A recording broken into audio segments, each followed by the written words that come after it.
Good morning and welcome to those that are here and those that are viewing. Let's have call this meeting to order. Let's have a roll call.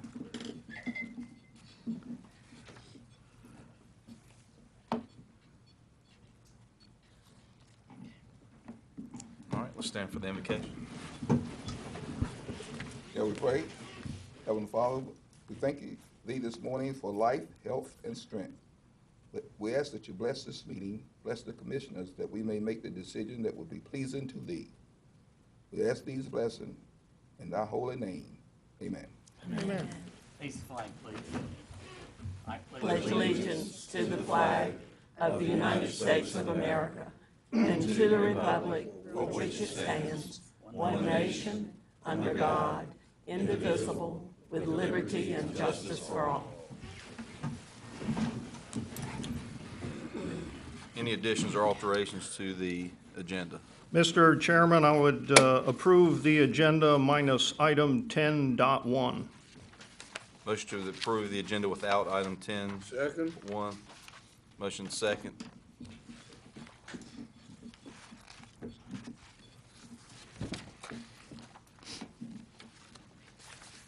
right, Mr. Rhodes.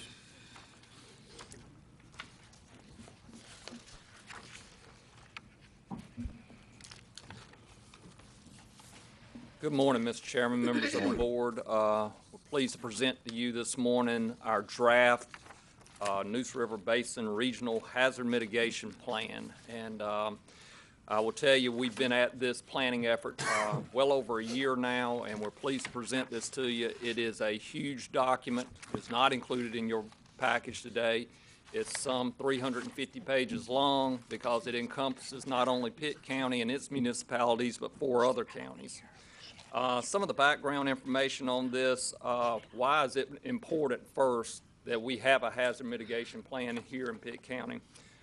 Without an adopted hazard mitigation plan, we're not eligible for federal disaster assistance. And you know, following Hurricane Floyd and several other natural disasters we've had here in the county, it's vital that we receive that funding. Also, it is important and required that we update this plan every 5 years. So that is the process that we're in right now. Just an idea of what we went through in 1999 with Hurricane Floyd. This is just an aerial shot of the water treatment plant north of the river. So you can see Old River Road just in the background here, line of houses. This is Greenville Utilities water treatment plant. James, it's not on this monitor yet. They're going back to get it displayed. There it is. Okay. Okay. Again, wastewater, well, not wastewater, this is the water treatment plant off Old River Road. And then just some other examples. We had a number of houses throughout the community that were inundated, loss of life and property. This is what we're trying to actually reduce the risk of with this mitigation plan. So where have we been over the last 15 years or so? Following Hurricane Floyd, we adopted our first hazard mitigation plan here in Pitt County. And as you know, we had much success with that plan. We put a lot of things in place. That was when we adopted our first countywide zoning ordinance. We updated our land use plan. We had our permitting software upgraded, a number of actions that took place. And in turn, the county was actually recognized by the state as the 2003 Community of the Year for outstanding achievement in hazard mitigation. We also received another award from the North Carolina Association of Planners, and that was an award for the implementation of this plan back in 2000. So a lot of good things came out of that. It was not just a plan we put on the shelf. 2005, we updated it. As I mentioned, we have to have it updated every 5 years. At that point, we brought in 4 of our municipalities. In 2010, we truly had a multi-jurisdictional plan where we brought in 9 of the 10 municipalities within the county.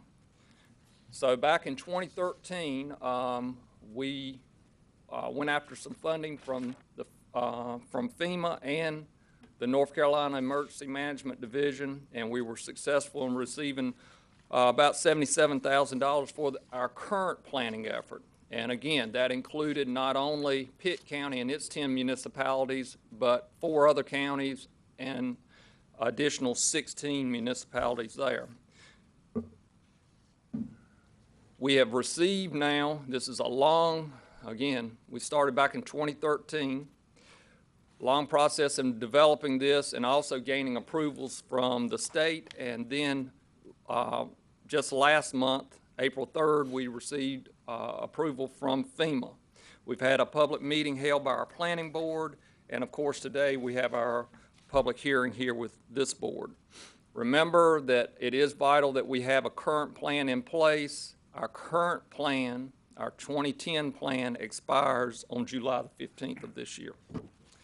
So what are some of the major accomplishments from our current plan? We've updated our floodplain maps. We've brought those before you in the past, where we've updated our ordinance that actually refers to those plans.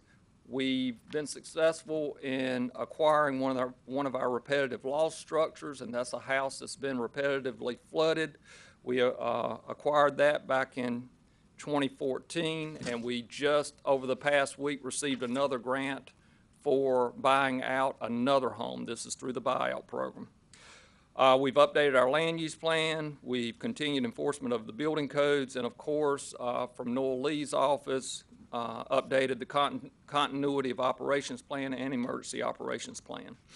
So with some of the results from our plan, if you were to ride around the county, you can see this. Not that we are recommending that folks locate in the floodplain, but this is what might happen in certain areas of the county if you wish to develop the property. This is a home that's been elevated per our flood damage prevention ordinance. We more than likely would still maybe have to rescue some folks from here, but nonetheless, if the flood waters came up, hopefully the house wouldn't be damaged. Similarly, we've got other ways of handling this in properties that aren't quite they don't have quite the flood elevation that some of the others do, and this is through some venting along the foundation of the home. So on to our current plan that's being updated now. These are the 5 counties: Pitt, Greene, Wayne, Lenoir, and Jones. We're not commonly paired with these counties, and we did have discussions along the way as to why this had happened this way, but nonetheless, the state wished to group us in this capacity. Typically, as you know, we're usually paired with folks in the Tar-Pamlico area. This one's actually the Neuse River Basin. So our main goals, several in here: minimize public and private loss, regulating development in high hazard areas, primarily flood hazard areas. About a quarter of our area in unincorporated Pitt County is in a floodplain. Pursue funds to reduce risk, and of course it is an educational process here in making sure that we educate the public about some of the risks in areas around the county. Every one of these hazard mitigation plans that are developed, there are several items, natural disasters that have to be analyzed. Those in red listed on the screen are the ones primarily affecting Pitt County: hurricanes, flooding, severe winter storms, thunderstorms, windstorms, and tornadoes. And this is the type of analysis that we've gone through. A pretty ugly map, but it shows a lot of information, everything from tornadoes to some of the other floodplain areas. These are the types of maps we use to ultimately come out with our strategies. Again, where are our emergency services agencies located, and also school sites. So a lot of information has been poured into this plan, not only for Pitt County, but the other 4. So we have regional strategies now as well as our local strategies. Not surprisingly, the first one here is education and outreach, again advising folks about some of the hazards in the area. Improve the county's emergency management in that coordination in these times that we might have a hazard that affects not only Pitt County but other areas. Improve future regional planning efforts. We're probably paired with these counties for the duration now, so we'll want to continue our planning efforts with them. So back here locally in Pitt County, what are some of our strategies? First, land use plan. The land use plan is vital. You hear about this during zoning decisions, but it's also vital for a number of reasons for hazard mitigation planning efforts. We want to ensure that we direct growth in certain areas that may not be in flood-prone areas that may be more suited for development. Ensure the flood damage prevention ordinance is current, as well as our flood insurance rate maps. Maintain our 2-foot freeboard. As you recall, we do require that people that locate within the floodplain, if the base elevation of the flood is about 2 foot above ground level, we require an additional 2 foot of elevation above that for the finished floor. Review and update our emergency operations plan. And again, back to education and building in the floodplain. So with that, Mr. Chairman, not only staff, but the planning board has also reviewed this plan, and we're recommending approval and adoption today. On the screen here also is the website that you can see all 350 pages along with all the maps if you're interested. A lot of good information in there. And at this point, we would like to open up for the public hearing. Thank you, Mr. Rhodes. We'll declare the public hearing open. Is there anyone that wishes to speak on this issue? I'm Brenda Harris. Good morning. Good morning. I have a little more knowledge because of people that call me. There's a Spanish boy in the Aden area that was caught in this kind of situation and is still waiting for a buyout. You might want to call Moses Teal and ask him about it because he's not been able to work with our county staff and get a buyout like he should have. Folks, the good Lord says that there's a form of godliness, but you deny the power thereof. We have some of the best structure in Pitt County, but how it's implemented is discrimination because it's pick and choose what that law applies to and when you pull it out. If this plan is to change Pitt County, and if Pitt County is going to get those vital funds, then before every ordinance, you've got to take out may. The word may says that I can do it for one citizen and I don't get to do it for another. If you want the pennies to run government with, then it's time that you get serious with the mitigation plan. Absolutely. But I can tell you that many of those people that were buyouts were illegal foreclosures by our tax department. And you can't have a law that says we do it the government's way going in, and somehow or another in the process, we don't do it the government's way going out. I'm asking for that meeting so that you get to understand that your staff are talented, but they're giving you one side of a story. We need a mitigation plan, and I applaud the work. But before we get it, we need to find that the implementing of any plan that comes to Pitt County is according to the Constitution, and that means that the same rules apply to everybody. And I want that Spanish boy that's very sick in Aden, I want you to ask about him, call Moses Teal, and I want him a buyout, but not at pennies. He needs to get what he deserves. It shouldn't be staff making that decision. The federal government and the Constitution needs to. Thank you. Is there anyone else that wishes to speak on this issue? Mr. Lee. Good morning, Chairman, Commissioners. I would like to say and encourage you to go ahead and pass this resolution adopting the Regional Hazardous Mitigation Plan. Our office has worked with James and his office in the development of this. This is something unique and different because now instead of a single county, we're looking at 5 counties. This is the future for regionalization. So again, I encourage you to pass this resolution so that we do have the ability to ask for assistance when those times come. Thank you. Thank you. Anyone else that wishes to speak on this matter? I'd like to ask a question if it's all right, permitted. Once we close. Seeing no one else, we'll declare the public hearing closed. Go ahead, Commissioner. Mr. Rose, the one municipality that was not on the plan is Greenville, right? Did you consider the area north of the Tar River that is in the city of Greenville?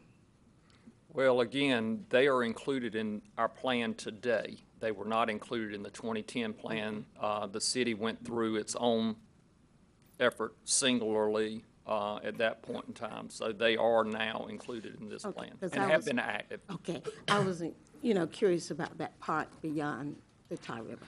Thank you. Commissioner Owens?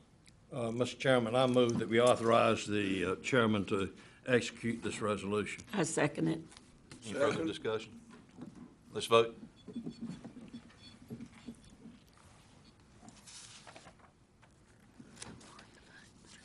gonna vote on your motion, Mr. Owens? Thank you, Mr. Chairman. Mr. Chairman, I Thank do you. have a question, though. Yeah, James, no, hold on a second, James. Go ahead, Commissioner Colson. do the other 4 counties have to vote, approve this as well? Every single jurisdiction, so all 36. All right. And we'll be doing our circuit rider tour around the county here to help the smaller jurisdictions get theirs adopted. All right, Thank thank you. you. Thank you, Mr. Rose. Next up, we have our public addresses to the board. Ms. Emily?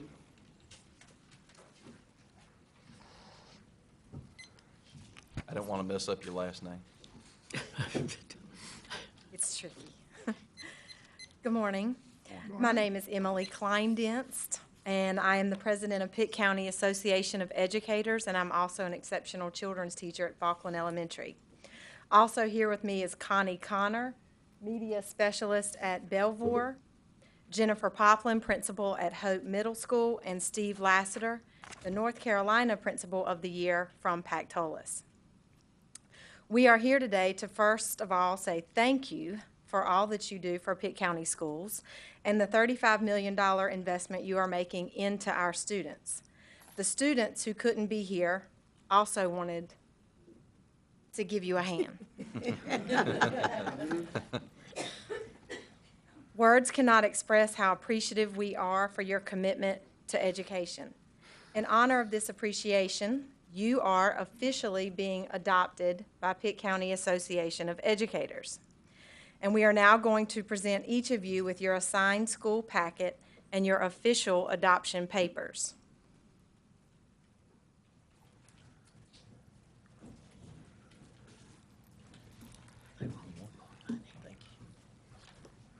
Thank you. Thank you, I'm sure. Each school folder is unique to your school, along with letters and information about your school. You also have a list of dates and times to select from to make a school visit. We ask that you choose the one that best fits your schedule and follow the directions listed to RSVP. Chairman Webb, you will receive an email after this meeting with your video link from the Pirates of Bethel Elementary. Pitt County Schools is full of both talented students and staff. Each school is made up of public education professionals that are driven by passion, a passion for the profession that benefits all students and cultivates our community. We strive to create excellence every minute of every day, and we want to share with you that dedication that's poured into each school. Our schools provide quality programs and services that meet the full range of children's needs, from learning the basics to advanced placement. We nurture and develop the arts while providing paradigms of technology, communication, and work design that are reshaping the economic landscape of the 21st century, better known as STEM labs. Pitt County Schools provide special education programs that are designed for those students who are mentally, physically, socially, and/or emotionally delayed, and making sure that each student has an individual plan tailored to meet those needs, while also challenging our academically or intellectually gifted students. Our schools offer business, marketing, and entrepreneurship education, family and consumer science education. We'll allow you to finish. Madam Attorney, just keep up with the time so that anyone signed up will get the same amount of time. I will. Health science education, trade and industrial education, and that's just to name a few. We haven't even touched yet on athletics, honor societies, clubs, student government associations, and I think you get the point there. So again, we invite you to spend a little time with us so that we can share with you all the great things going on in our classrooms and to say thank you for everything you do for the students of Pitt County. Thank you. Thank you. What was our time? It was an additional 32 seconds. Okay. If you would, I forgot to do that, just review the rules of the public address and then just add on that time. I will. now. Yes, ma'am. All citizens are welcome to provide comments of matters related to public concern, and I'll keep the time at 3 minutes. We just ask that all comments remain respectful. And today, I'll keep the time at 3 minutes and 32 seconds. Thank you, Madam Attorney. Laura Jett?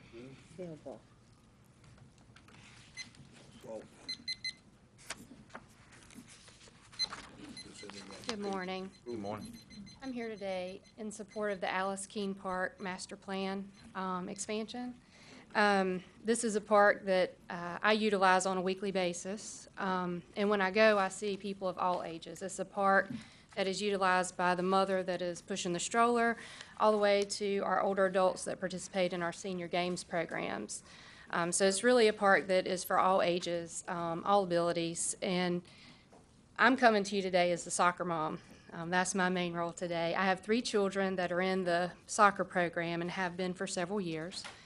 In that program, we have a lot of children that outside of this program would not be able to participate in team sports. As you know, in the school system, you don't start team sports until middle school, and the teams are very limited. These team sports have taught them cooperation, sportsmanship. We've made a lot of new friends. My child goes to a middle school where most of the children in her school, her elementary school, are districted somewhere else. So we've been able to make friends outside of our school so that we can carry those friendships into middle school. I've met families that have moved new into Pitt County, and this is how they've chosen to integrate into our community and meet people. So it's really been a good draw for people moving into Pitt County. I counted this morning, we have 46 soccer teams right now from ages 2 to 18 years old. And if you average that out to about 9 or 10 kids per team, you have well over 400 kids participating right now in this program. So I think it's proven its success with the community. And we have children coming from all areas of Pitt County to play on our fields. So it's well utilized. On a Saturday, I wanted to take a picture at the last game. Every parking lot was full. The paved lot, the grassy lot, everything was full out there. It looked like we were having a festival. I didn't get to take that picture the other week, and unfortunately this week I couldn't take it. And the reason is, even though we have this wonderful park, it does need improvements. We've had to cancel games and practices several times and push our season back. The fields today are still wet, so we still can't play on them. So Rita and I are back there trying to figure out if we can pull off some night games suddenly just to fit it into the season, trying not to interfere with end-of-grade testing. So, it becomes a balancing act. But I will say it's a very affordable program, and as a working parent, it's really easy for us to utilize. My kids are in a variety of things that cost a lot of money, but this is one that's low cost, and we have a lot of fun out there. So I really urge you, if you've not been out there and seen this program, please come out on a Saturday and see what this park has to offer. It really is meeting the needs of our community. And I know we want programs in all of Pitt County, and I think that's something we need to strive for. We've tried to outreach to other areas to put programs in their area, but we're not getting participation in those areas. So we need to figure out what the barriers are and break those down, but we shouldn't hold up a good thing that we already have started. We need the fields to have drainage. We need lighting on the fields. We can't practice in the fall because it gets too dark and we can't see anything. My husband has pulled his truck up and lit the field with his lights to try and make it possible. So, we need those improvements. With over 400 people this past Saturday, when we did have a game, we had 2 bathroom stalls on the premises. So I urge you to vote yes for that. Thank you. Ms. Linda?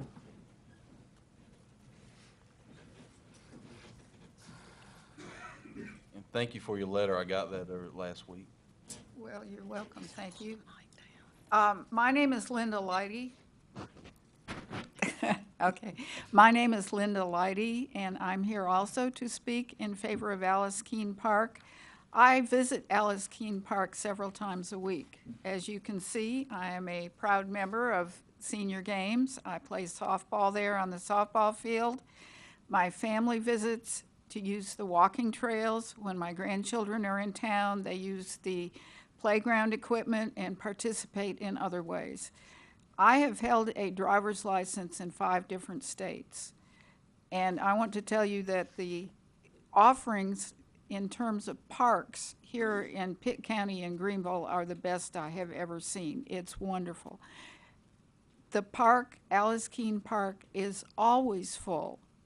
Sure, there are the sporting events like the one I attend, there's the soccer program, but there are families out there who are just enjoying so much being able to get outside, being able to provide a little safe area for their children to climb on the monkey bars, to go on the walking trails. You see people with their dogs. There is always activity there. So I urge you to approve the plan, because the only way we're going to get any kind of improvements, and drainage is definitely needed. We've had softball canceled for 3 times, I think, so far this season. We've only been into it a month because the field has been wet. And in order to have that, in order to have more bathrooms, which are also needed, we need to have a master plan so that when Community Schools and Recreation goes out and asks for money from grantors, they can point to the plan and say, yes, we have a plan, this is what we want to do, so please approve the plan. And also, it would be wonderful if we could add that extra acreage from the greenhouse used to occupy. It's right there. It's adjacent to the Alice Keene Park. It would be super if that were approved also. Thank you. Thank you. Ms. Harris? I'm Brenda Harris, and Mr. Webb, thank you for doing your public addresses differently with the timing. That's very good on constitutional rights. These are judicial codes. They're for federal judges and they're for state judges. These are rules of professional conduct.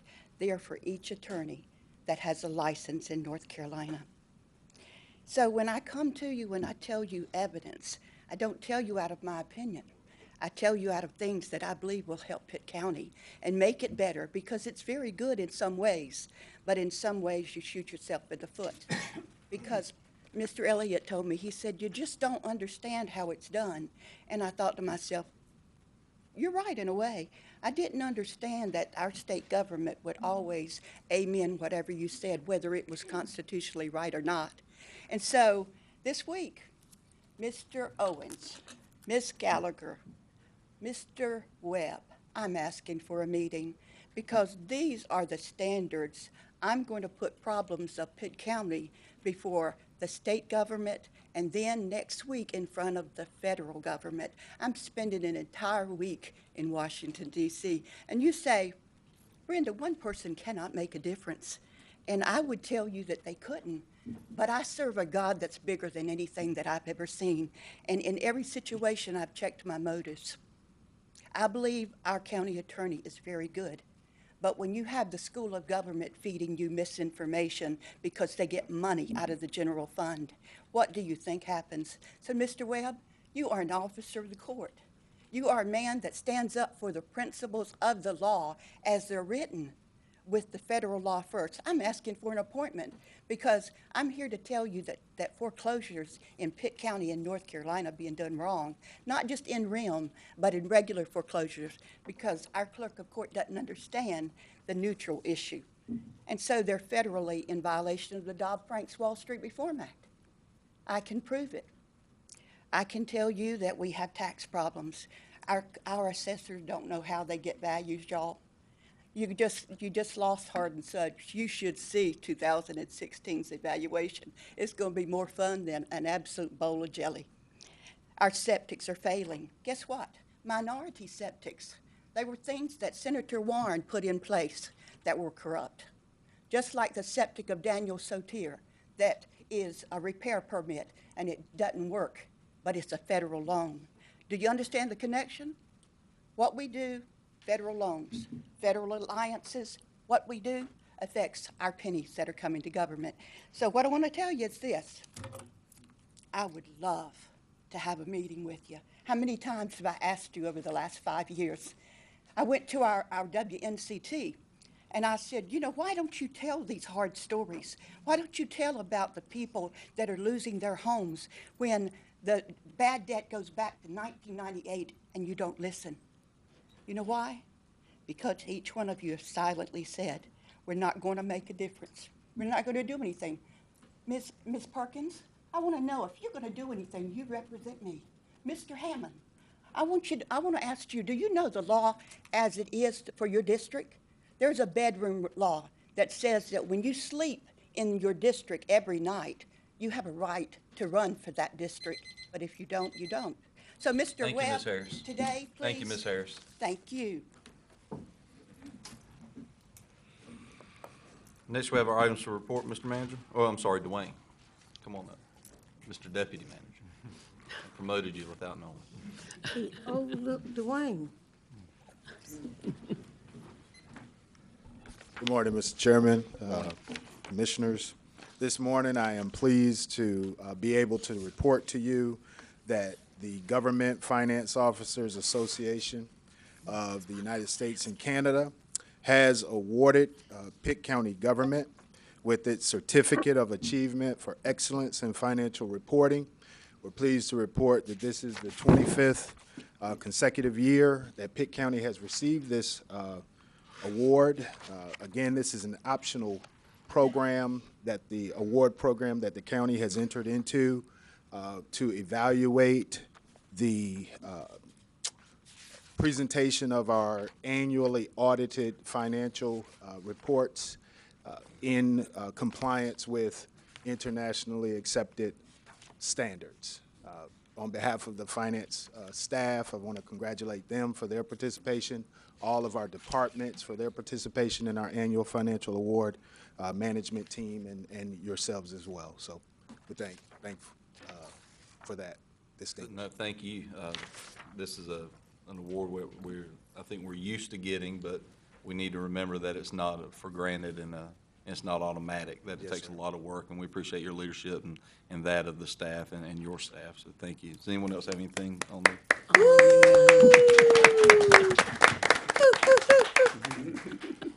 Mr. Chairman. Ms. McGlaughlin. That would only add to our credit rating too, I would think, wouldn't it? It definitely helps. Yes, sir. Do we need a motion to accept this? Make a Like I motion. so move. Second. I got too tied up in celebrating. Is that a smile on your face? No. It's going to be a long week. He'll smile July 1st. Don't think too Don't far smile. ahead. Don't think too hard forward. Think of the moment you're in.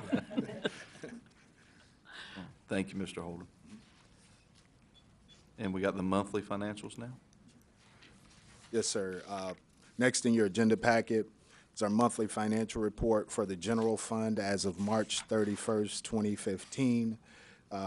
We are at 75% of the fiscal year completed, and through that period of time, we've collected 79.6% of our anticipated revenues, and we have spent 70.7% of our budgeted expenditures.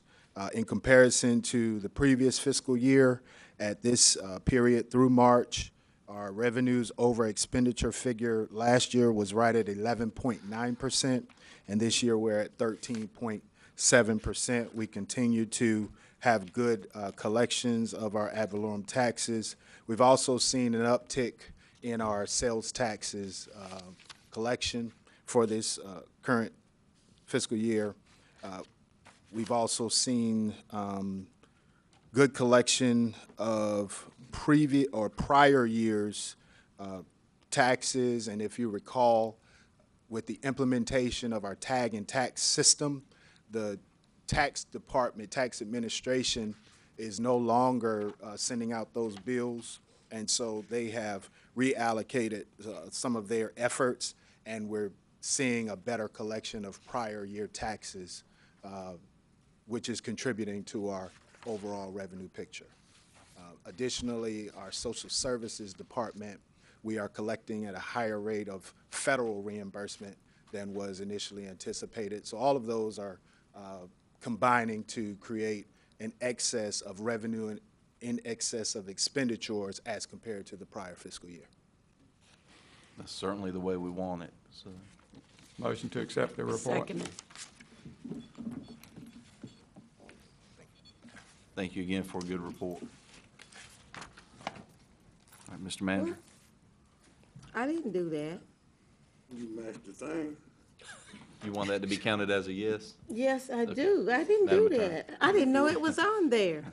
Newness, y'all. That's newness. The seal is an The abstain. seal is the The devil abstain. did it, Mary. Oh, Dwayne, I'm sorry. But it's a yes, y'all. We got you. All right. Mr. Manager. Vote, Mary. That's Under what the you tell me. items report, under the county manager's report, we've got your next meeting dates.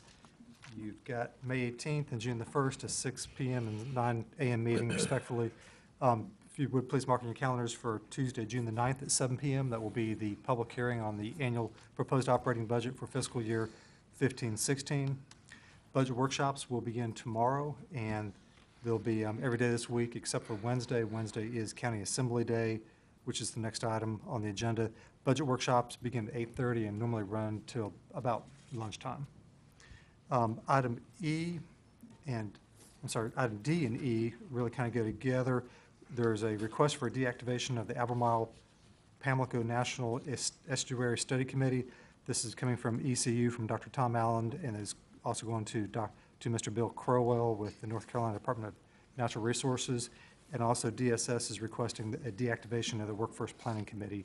Of our, I think, 45, 50 different committees, these are two that are inactive that we want to take off the books just because their purpose was short-lived or has expired. With that, Madam Attorney, does that require any action of the board?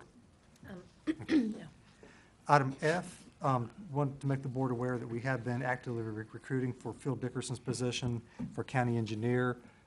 Phil actually retired a good number of years ago, but has been working part-time for us in retirement. He is going to officially retire about the first of the year. He is hanging around for one last project, even after the July deadline.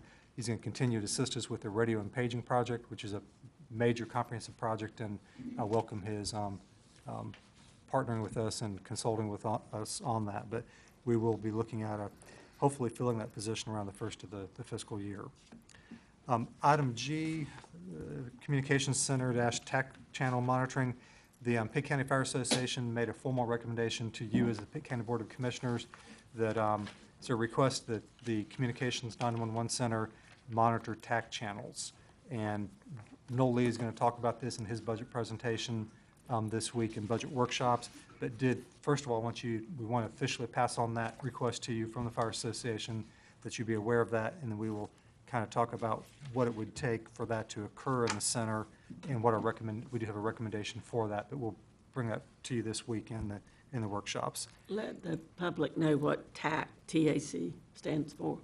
Or ask. I have to have Noel come up. Tactical, is Noel still here? He's not here.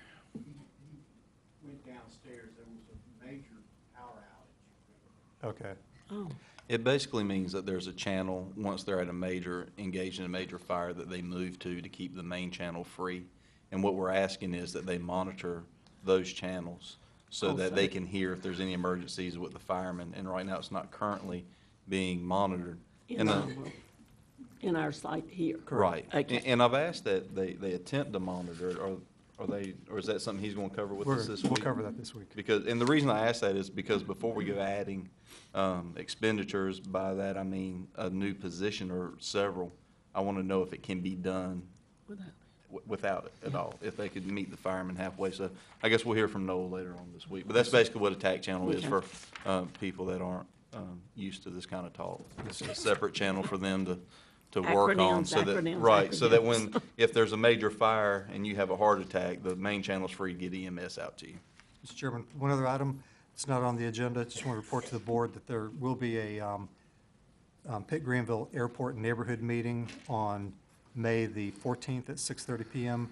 This is a combination of a follow-up to the meeting that was held in January by Commissioners Perkins-Williams and Commissioner McLawhorn regarding neighborhood concerns and issues around the airport. The PGV is scheduling a follow-up meeting A, for their purposes, they've got a type of plan update they need to hold a public meeting for, but also wanted this to be a follow-up from the January 2015 meeting that was held. There were a number of questions that were raised. Those have been answered in writing, but I believe there was a desire to have them come back and address the people who live in those areas to follow up from that first meeting. Scott, where is it being held? That will be at the Ag Center, again, May 14th at 6:30 PM. Could we have some copies of that at the site? You think the Questions and answers? Yeah. Yes, ma'am. That's all I have to Is say. that it? All right, before we move on to the items of consent, Commissioner Owens asked for a moment of personal privilege regarding the Police Officers Memorial Day. Thank you, Mr. Chairman. Item number 3 under the consent agenda, I'd like to request that the manager read that proclamation, not only for this board, but for the public. Yes, sir. And then I'll want to make some more remarks. This is a proclamation for Police Officers Memorial Day, May 6, 2015. Whereas Pitt County Law Enforcement Memorial Day is Wednesday, May 6, 2015, and whereas the members of the law enforcement agencies in Pitt County, North Carolina, play an essential role in safeguarding the rights and freedoms of the county's residents. And whereas it is important that all citizens know and understand that the duties, responsibilities, hazards, and sacrifices of their law enforcement agencies, and that members of our law enforcement agencies recognize their duty to serve the people by safeguarding life and property, by protecting them against violence and disorder, and by protecting the innocent against deception and the weak against oppression. And whereas the men and women of the law enforcement agencies of Pitt County unceasingly provide a vital public service, and whereas Pitt County desires to honor the valor, service, and dedication of their own law enforcement officers. Now therefore, I further call upon all citizens of Pitt County to observe May 6, 2015 as the Police Officers Memorial Day in honor of those law enforcement officers who, through their courageous deeds, have made the ultimate sacrifice and service to their community or have become disabled in the performance of duty, and let us recognize and pay respect to the survivors of our fallen heroes. Adopted this 4th day of May 2015, signed by the Chairman Glenn Webb and attested by our Clerk Kimberly Hines. Thank you, Mr. Chairman, in regard to that, having been directly involved with police officers for some 53 years on both sides of the spectrum, I find that it's very fitting that we pay special attention and give special thanks to each officer that puts himself out to us to protect us, and that you, every morning when you get up, will not know what you're going to meet that day. Your family lives in fear until you come home at night. I believe with this having been said, and particularly today, as society all over the world, as society with here in the United States and North Carolina and Pitt County, that we owe a special thanks to these officers that protect us, that care for us, and that put their lives on the line every day for us. And having said that, Mr. Manager and Mr. Chairman, I move that we accept this proclamation in honor of all police officers. Second. Any further discussion?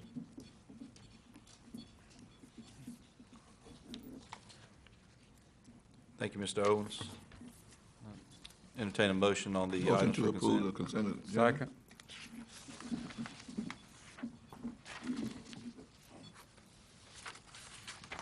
motion to approve got a vote, motion to approve.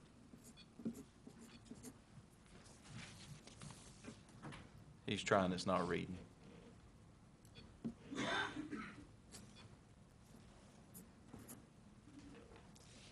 It's not reading. Try to hold it up a little bit.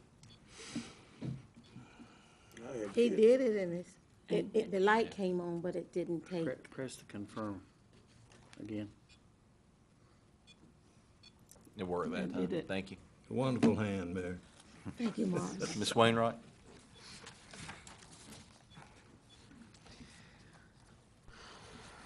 Thank you very much. Good morning, Mr. Chairman Good morning. and members of the commission.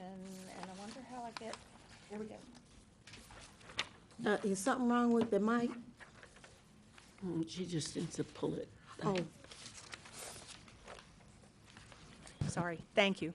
Good morning, I'm Lisa Wainwright. I'm the Executive Director of what is currently still known as East Carolina Behavioral Health. Come July 1, we will be Trillium Health Resources, and it's a pleasure to be with you this morning to talk about something that I hope you will find as exciting as we do.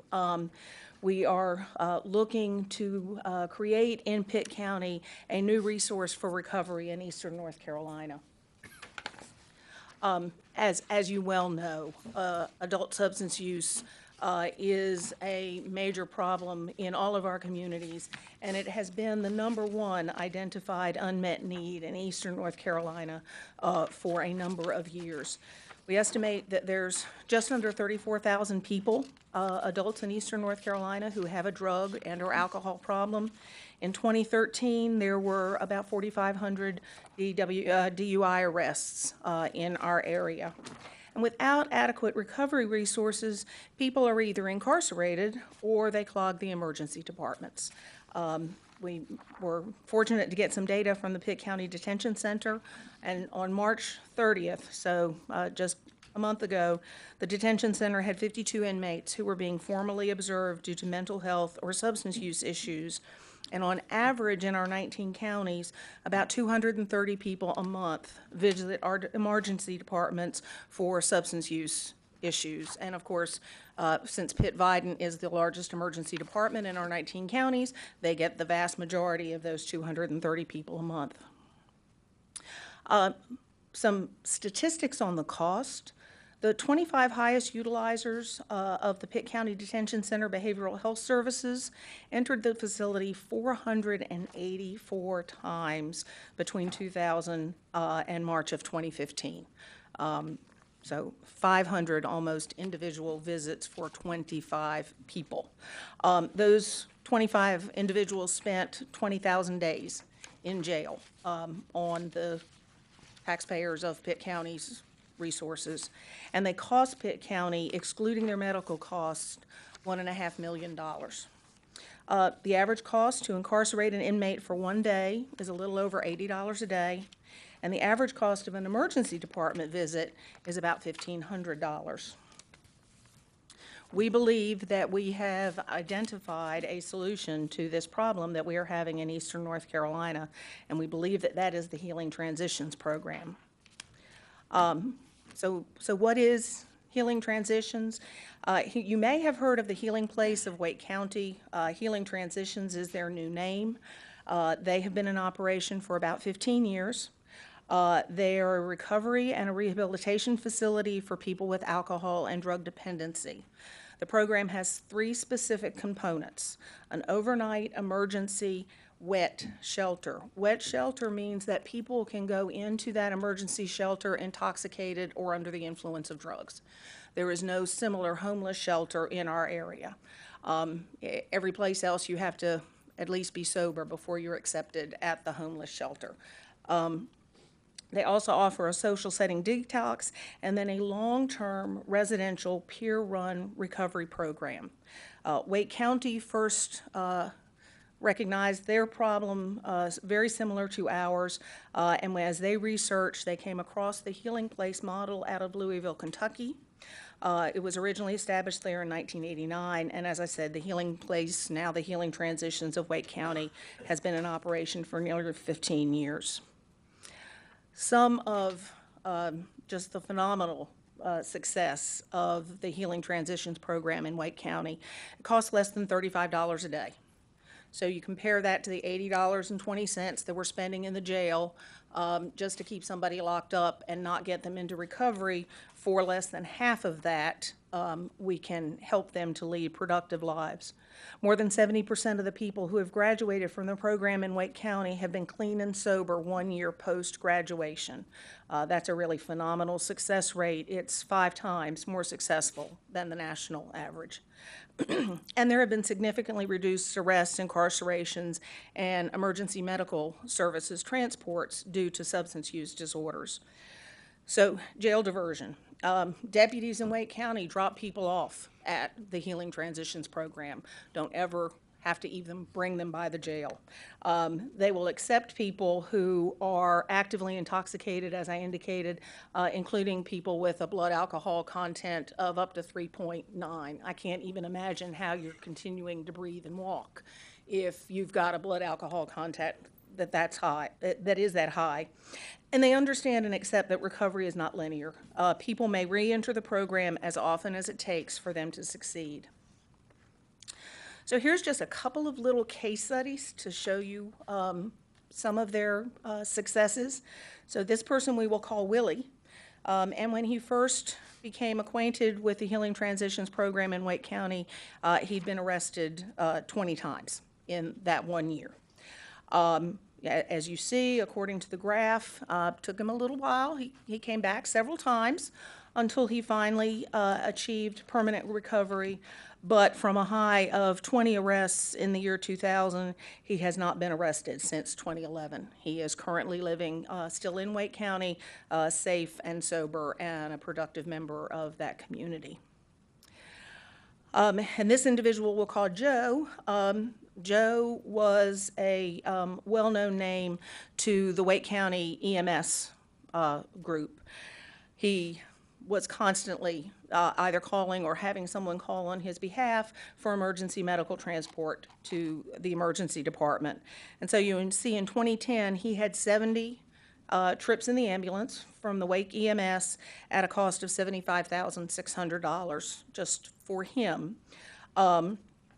The red line is the number of days that he stayed at the healing place or the Healing Transitions program. So again, as you see, Joe didn't come in day one and make a success at it, but the green line shows that even though he has not necessarily fully graduated and been successful in the program, just having that place to go has significantly reduced the cost of all of his emergency medical transports to the point that in 2014, Wake EMS did not spend a dime for him.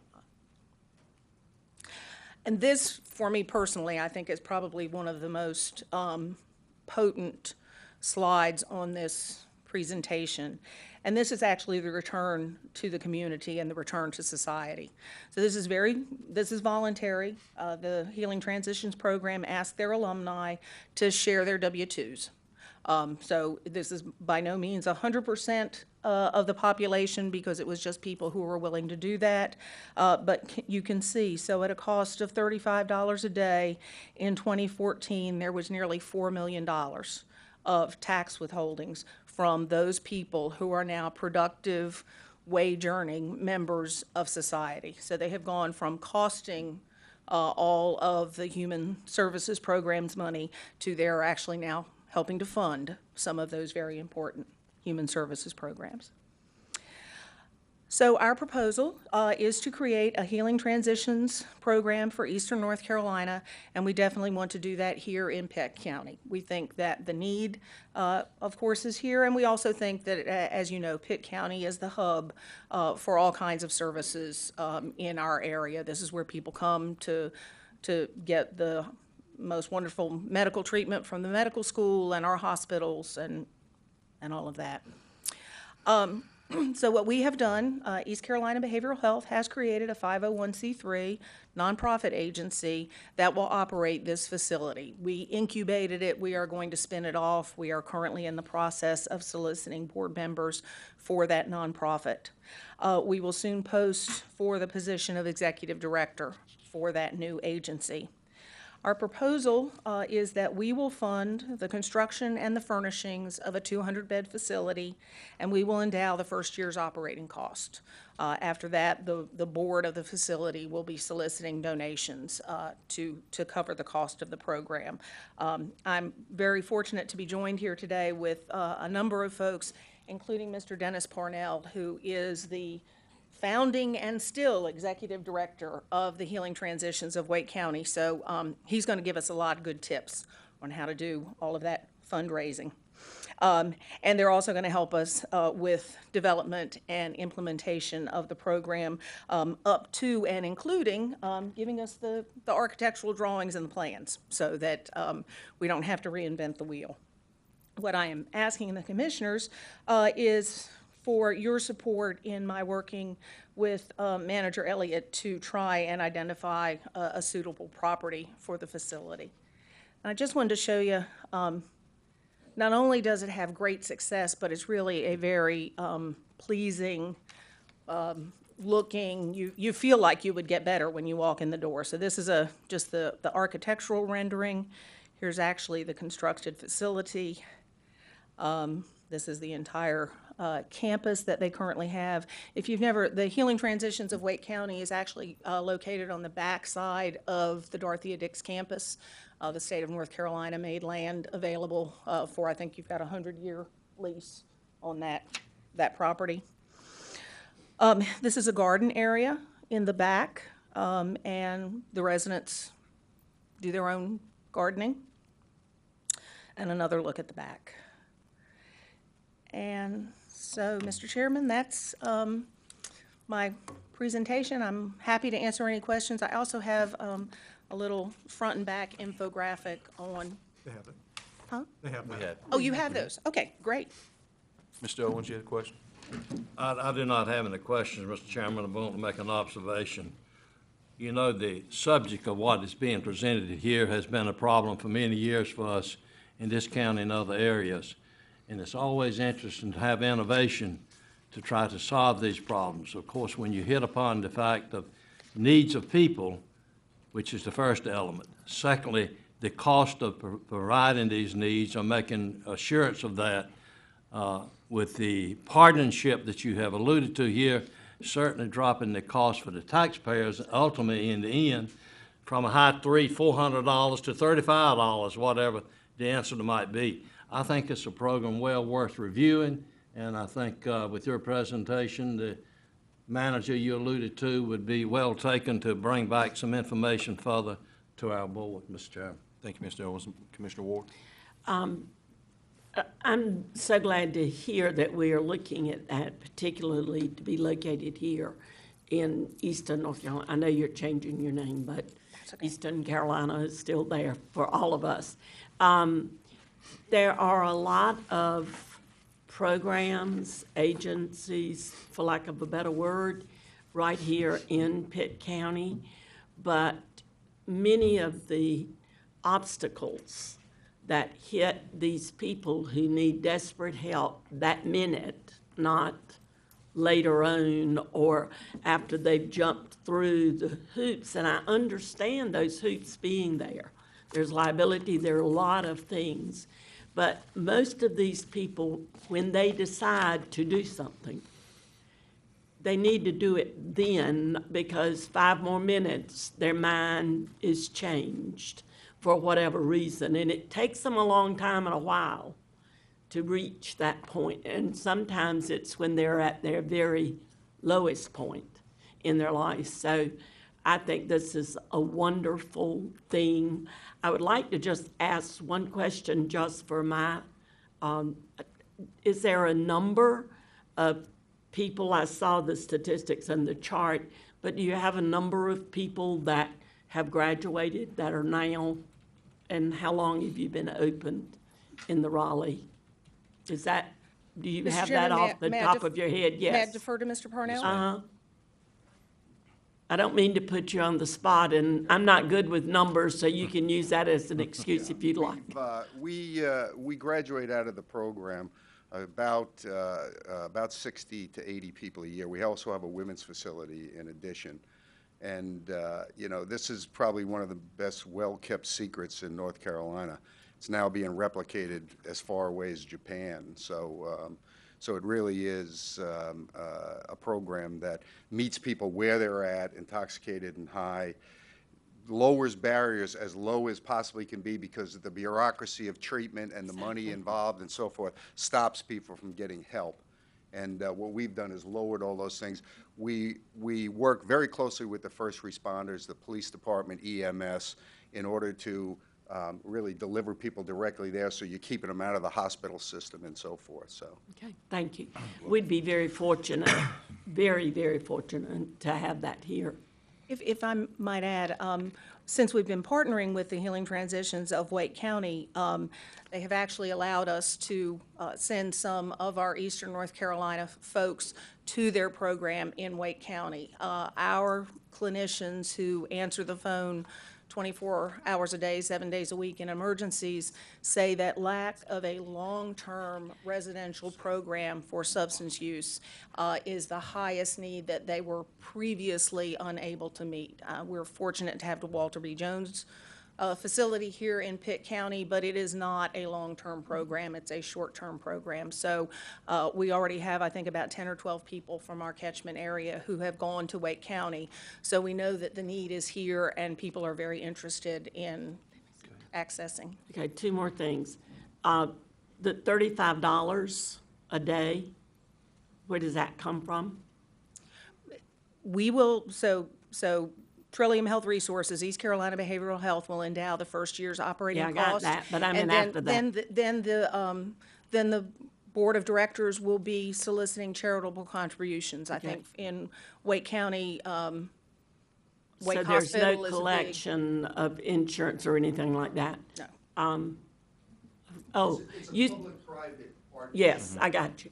The other thing is, you said you have a female, is this gonna be only a male one here in Pitt County? At this point, our plan is just for a male facility, Okay. Which is how Wake County did it. Obviously, if it's as successful as we Right. anticipate that it will be, we will look at a place for women. Okay, thank you. One more thing, Mr. Manager, go ahead. Yes, can you tell us, does Wake County contribute appropriate monies to the healing? Yes, it does. We get $406,000 a year from the county.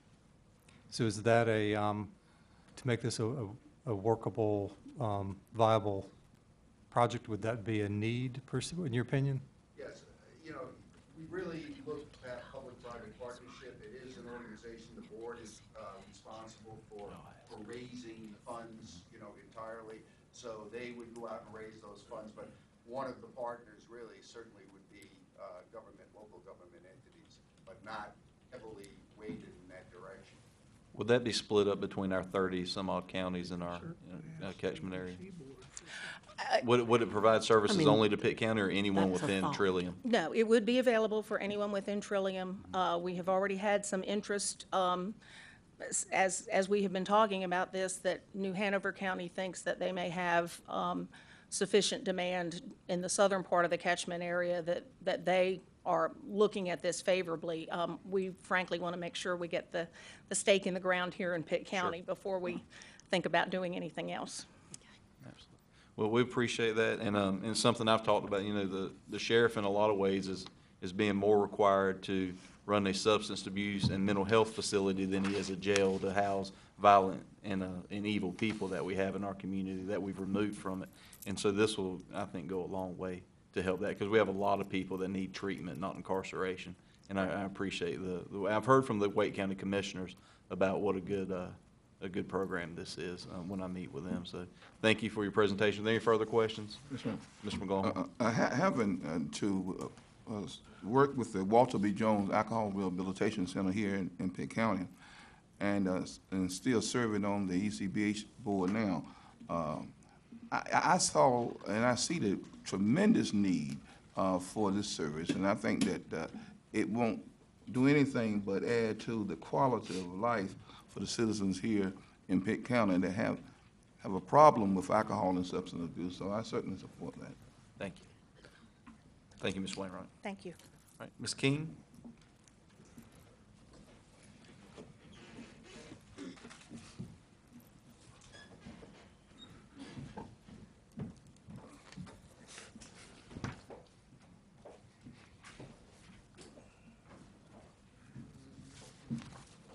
Y'all have probably not met her before, but this is Alice King. She works at Parks and Recreation.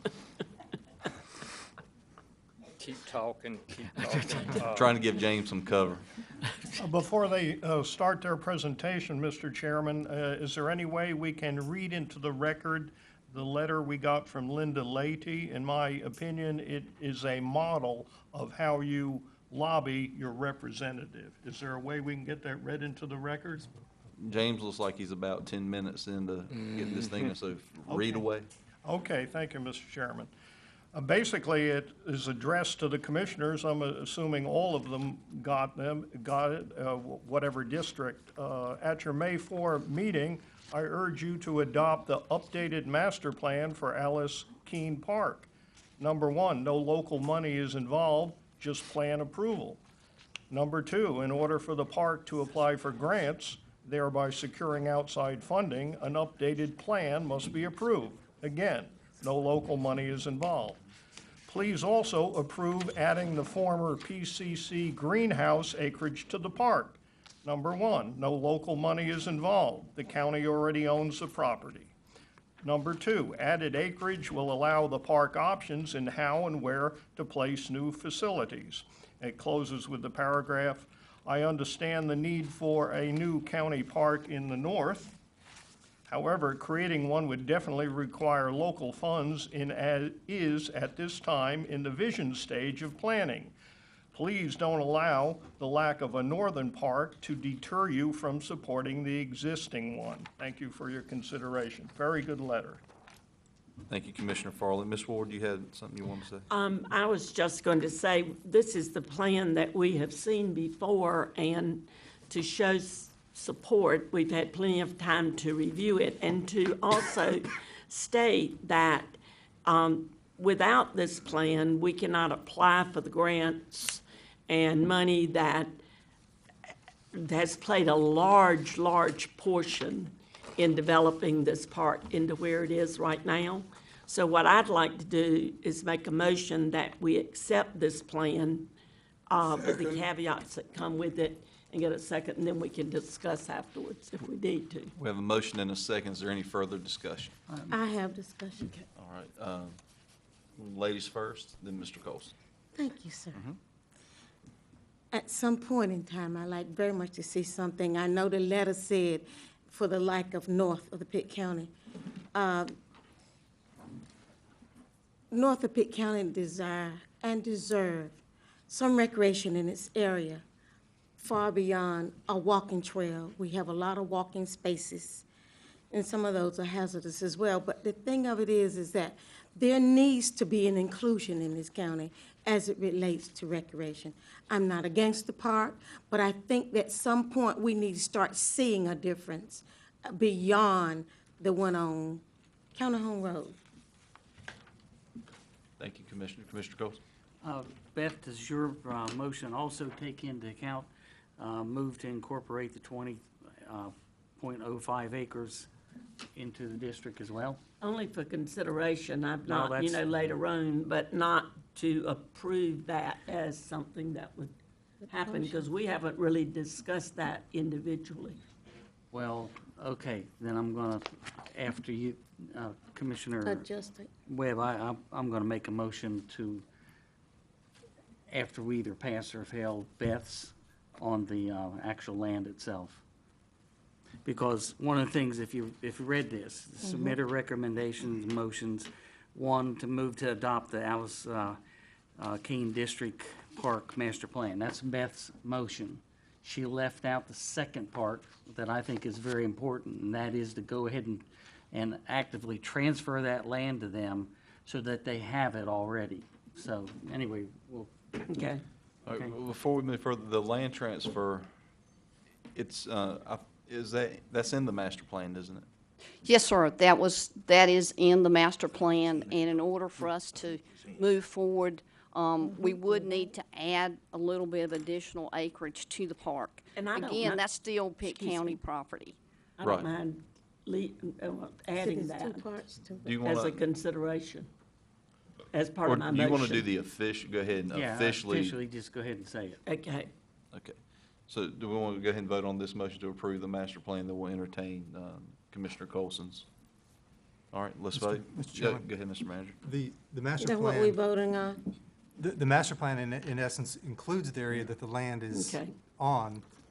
You Well, can that do was two kind of what I motions. thought. That was why I was a little confused about the question. If we vote yes right now on this particular motion, will that give you the authority to then use the property, the adjacent property that Commissioner Colson is speaking of, to put the unimproved paths and to use it when you're applying for grants and everything?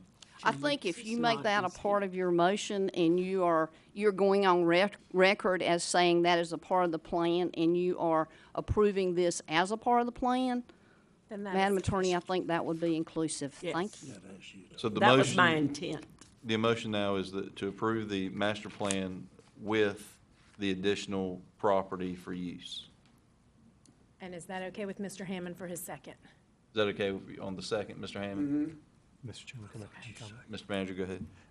In the agenda abstract, I had made the comment under the county manager's comments that to go with the staff recommendation on this, but to keep in mind that I'm in agreement. any uses on this land, kind of keep them as what I call soft uses in terms of if at some point a project came along and you wanted to reconsider the use, like the trail area, because this is a large undeveloped piece of land adjacent to already the 35.86 acre campus of the district park, that I guess before they build an amphitheater on the site or something, they'd come back before you, so you would know. Because whether we need another school site or probably not in that area, but there may be something that comes up that you may want to consider the balance of this entire track. Which is Do why I need that it's being left unimproved, correct? Just in But case. again, just as a reminder, that trail will be minimally improved. It will be a natural surface, no pavement.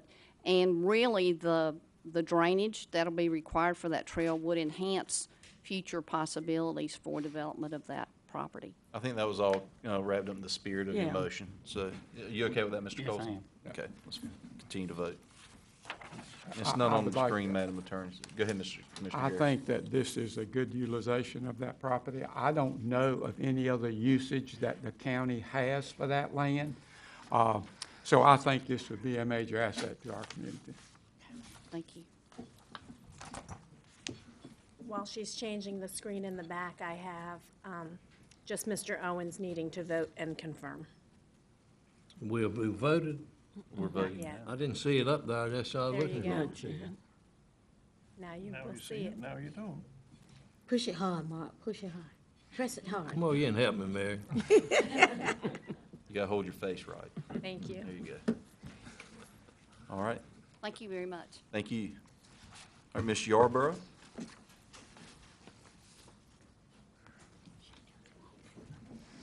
You're just in time. Sure was.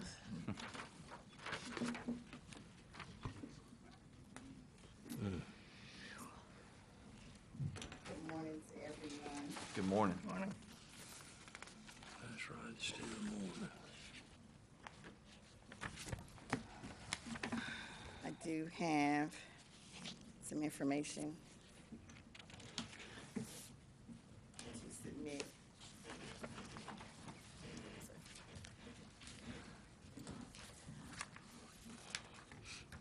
I do appreciate the opportunity to come before you this morning to discuss Martin Community Action and our continued need for assistance. We have been diligently working with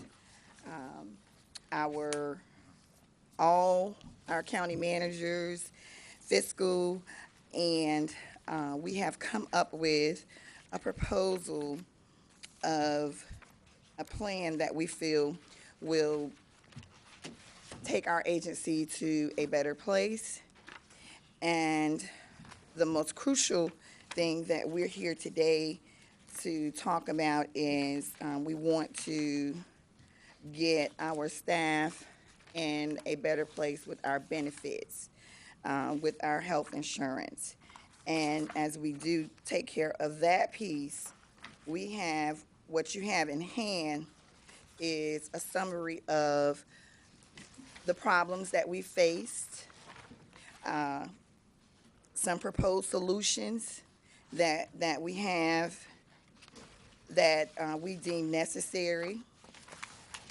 And I think that that's going to be critical for our agency to be able to move forward, having some plans in place to assure that the agency does not enter into any type of fiscal challenges in the future that are not ones that we can address and take care of. We have some narrative description, and the critical pieces, I think, is, we have a plan in place to deal with moving forward. The intervention one, we have started working with a consultant in depth that has been working with us, that has a portfolio of working with agencies, nonprofit agencies that became financially unstable and need some guidance and some recommendations in order to move forward. And so that piece is going to be critical for the board and the senior management, because sometimes if you've never experienced financial challenges, that can be a different issue to deal with as far as when it comes to the board. We have a narrative of some things that we feel are crucial at this point, and those narratives discuss the $117,000 that we are needing to cover health insurance, and that's from the total of the 3 counties.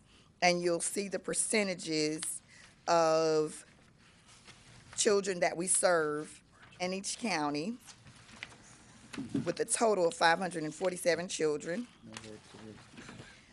You also see that we are strategically working with several REACE programs that we have been able to solidify some contracts. We have a contract with Duke Power. We have submitted proposals to Roanoke Electric, City of Rocky Mount. Roanoke Electric last week confirmed that we'll begin working with them on May 18th. And we're just waiting for the final documents to come over to us. But we will begin working on May 18th, and we have everything in place. And when we submitted the proposal, that was a critical piece, that we be ready when they say go, because they have the funds available.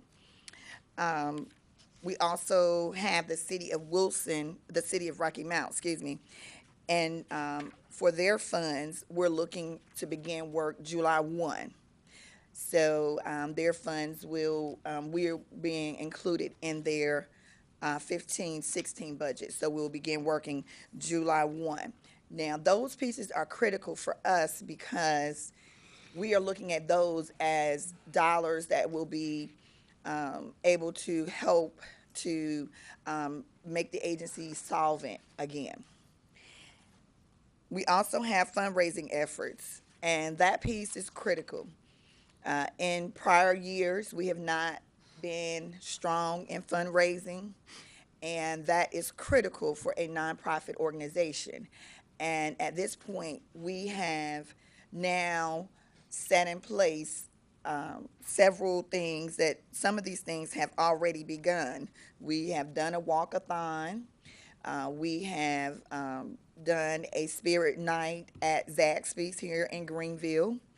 So we have reached out to several entities as the school system does similar things to in order to get those unrestricted dollars, so that when emergencies occur, if a bus breaks down and our funding is short, then we have those unrestricted dollars that we're able to use to take care of the necessities. And please stop me if there are any questions.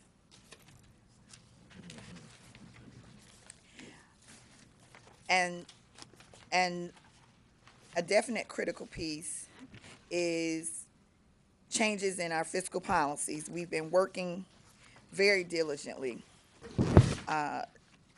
with our fiscal policies. When I became the CEO, our fiscal policies was probably about that thick. Now it's about this thick. And we had to add some internal controls. We had to add some changes in policies and procedures. And we felt that those things were necessary in order to assure that we have everything that we need in place so that when obstacles occur, we have been proactive and having a plan for those issues. Mr. Chairman, can I make a comment? Go right ahead. Bernadette, the handout you passed out is only every other page. It's missing like the even number pages, so it's hard to tell what your plan is. Oh, yeah. In trying to read it. We're missing 4 and have 5. Page 2. Intervention We're missing 6 2, and have 3, 7. No, 2, 4, and 6. and 4. We don't have the backs. 2, 4, and 6 are missing. Okay. It's missing. Okay. So these were printed off by our administrative person and the back pages did not print. Okay. So. I Do you will- have them that you can read? yes, I have my copy, yes, because this is crucial to see because. I can go make them. Okay, There's a copy Yes. right down in DSS down the hall. okay, so, let me see, I think I have another copy that I can talk from. You can start reading. No. Yes, No? No reading. Red will be here. okay, so you, it looks like you have the intervention 1. And so intervention 2 talks about the board committing to more fundraising. No, intervention 2 talks about the staff leaders being capable, committing to the board being committed to screening and the hiring process, having a more detailed scrutiny when staff are hired for the agency, adding some other safeguards when doing hiring of key staff. Intervention 3 talks about the board of directors committing to strategically initiate more fundraising, strategically having a detailed plan, not just, we're going to fundraise. It needs to be strategic. There needs to be specific things that are set out to be done. And that has to happen. Mr. Colson, you had a question? Yeah, Bernadette, I don't mean anything personal, as sounding like an attack, but I manage a company, have managed it for about 15 years. And from what I saw in the past and what I see here, tells me that in the past, there was a lot of mismanagement. There had to be, or you wouldn't have this kind of a problem. I understand why you want money. I understand why you would like to try to turn it around. Correct. The biggest problem that I have in my mind is, as a manager, what makes me believe that next year, the year after, and so on, you will then turn the corner and become self-sufficient and not come back again. At this point, I can't vote to commit $82,000 worth of our county money towards this. I don't, you have a plan, I've read every other page here, but I just don't see how, getting more money is one thing. Right. But just going back to the well and getting more money again every year is not, there's got to be more to it than what I'm seeing here. Exactly. And I totally agree, which is why we are saying that we need to add on those REACE programs that are for profit, and that money will be put back into the agency. There's another page that you'll see that is doing a 10% reduction of salary of all of the administrative people in the agency. So that will put money back in. And it also why we talked about strategically having fundraising plans so that there's just not, and the agency has not done fundraising in the past. But essentially, you're wanting to stay as big as what you already are. If I looked at this strictly as a business proposition, I would say, company, you need to pay attention to your core product, shrink in size, and try to rebuild from a solid acorn rather than a diseased acorn. And I don't see how you're going to turn this around just by the presentation that you're giving to us. Well, and we had 3 fiscal people in our fiscal department, and we decreased down to 2. The Head Start program is our largest piece, and is the piece that we serve 547 children over the 3 counties, and it would be not advantageous for us to decrease that in size. The only reason we are looking and propose to take on the Reese piece is because that part will allow us to have the additional dollars that we need to help to become solvent.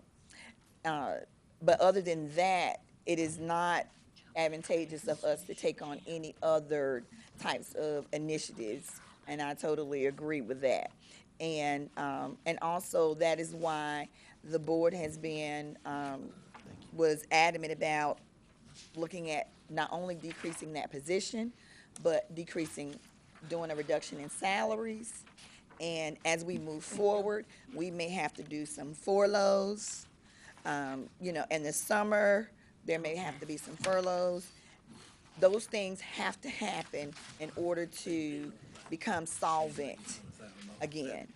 And in the prior years, those things, if we go and look at, 2010, 2011, our operations were very strong. And so if we can reduce the debt by doing the things that we're proposing and adding on those things that we have not done in the past, for example, coming to county commissioners for just a portion of that and not looking for this for a long term. If you'll see, we're only saying for 3 years as we build the agency back to where it needs to be.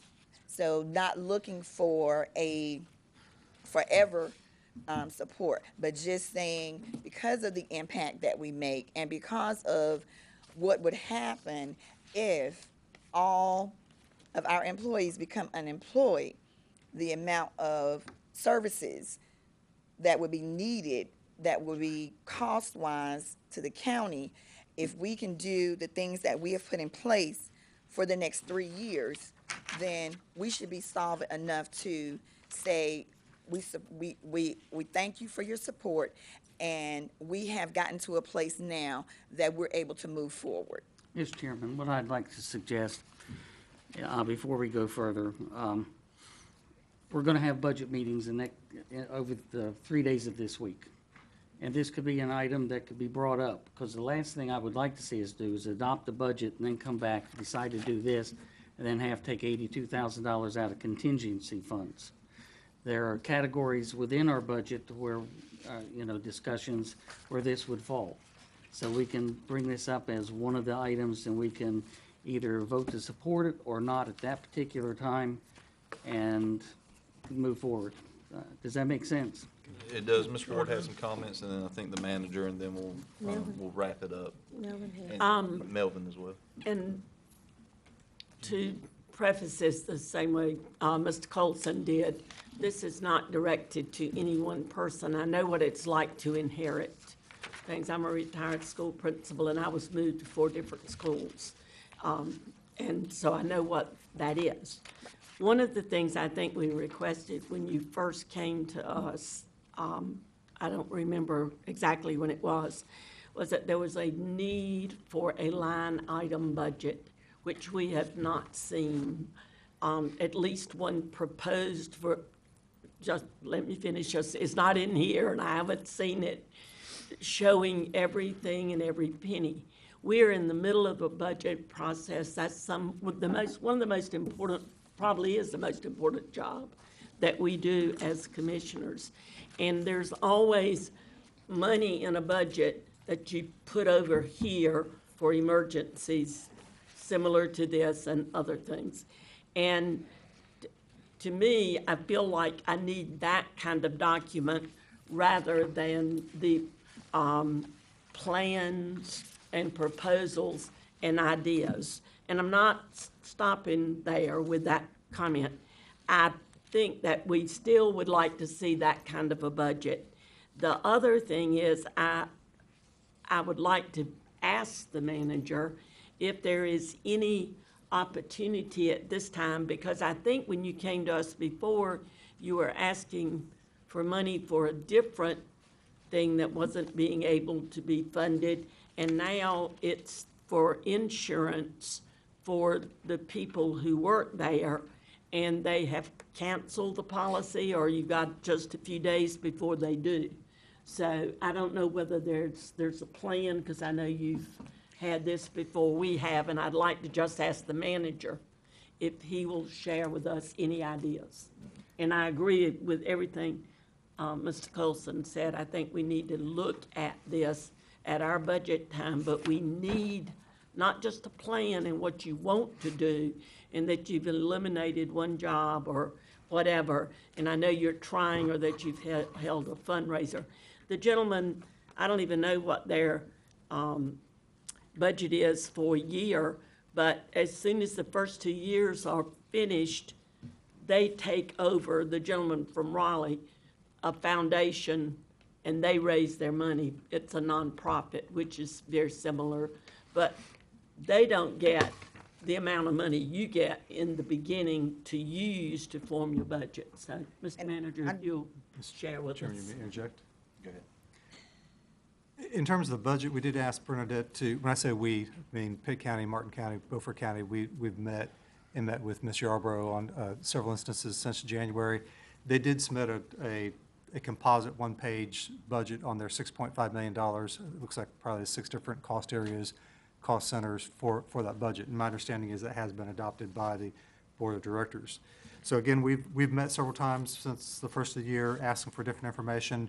There's a list of information that the Federal Head Start Agency in Atlanta had a number of demands they'd put on the local operation, Martin Community Action. We asked for a copy of that and received that as well. The Blue Cross Blue Shield deadline, technically since the first of the year, they've have not made any payments to Blue Cross Blue Shield, and basically as of last week, they were told that unless they paid their premiums in arrears to the tune of $171,000, that they would be out the insurance. Martin County, Pitt County, and Beaufort County met and got them to agree that if the 3 county Board of Commissioners would hear their plea for assistance, Blue Cross Blue Shield is put off until Wednesday the 6th for them to literally deliver a check for $171,000. If a check is not delivered, that puts them in the good, and then making their payments going forward, then those employees who have been told they have no health insurance now will not have health insurance at all. One of the major issues that we discovered was that Martin Community Action through Head Start, their Head Start program is paying $3 a meal to feed their kids rather than $2. And I think they have this knowledge for a long time. They buy their meals through the school system. So they're actually, they're paying monies they don't have. They're paying a third more in meal costs, and that's part of the problem that has driven them to this deficit they have. And I guess to be totally transparent with the board, I don't think I'd be doing my job if I didn't tell you some of the information that was delivered to us. One would be about their outstanding vendor list, and 2 would be about their outstanding loans. They have 3 different loans totaling $400,000, of which they're making payments on. They have a vendor list that has about $660,000 worth of outstanding bills on it that are due to different vendors, per se. The thing that they're banking on is what Ms. Yarborough calls their REASE program, which is basically a weatherization program. They're hoping to reinstitute the weatherization program, and they're projecting that will bring in about $200,000 a year, and they're looking for that to dig them out of the financial straits that they're currently in. And my question to Ms. Yarborough was, how many contracts do you have in hand? I mean, there was talk of RFPs and discussions. I said, for us, we really need to know, in the least, to have a letter of intent from all these agencies, if not a contract in hand. If you don't have a contract in hand, you don't have a revenue stream. And even if you have a revenue stream, is that enough of a revenue stream to dig yourself out of the financial condition that this agency has put itself into? So I guess my question is, this is the first time I've seen this presentation that was passed out to the board. What is Martin Community Action asking of Pitt County for the ongoing? Are you asking for our pro rata share of the $171,000, or this document talks about $117,000? And two, what are you asking for in terms of an ongoing appropriation hereafter? Okay, so a few things with the Commissioner Ward, the line item listing, as County Manager Elliott shared, we have submitted that to all county managers with the line item by line item. We actually submitted to all county managers all of that detail, everything that we had to send to Atlanta. It was a step, yeah. So we have submitted that, and I do apologize that that you don't have that, but we have submitted those line item details. Even though it's 170, there's a portion of that we have that Head Start is holding. So the 117 is the pro rata share for the 3 counties. So that's why we're not asking for the total 170. And I will say we have our Blue Cross Blue Shield rep here with us today, because we have had strong support from them in knowing what type of situation that I walked into. So they have worked diligently with us. We have made payments to them this year, but the past payments are the ones that were delayed, that were not paid. So we have made payments to them this year.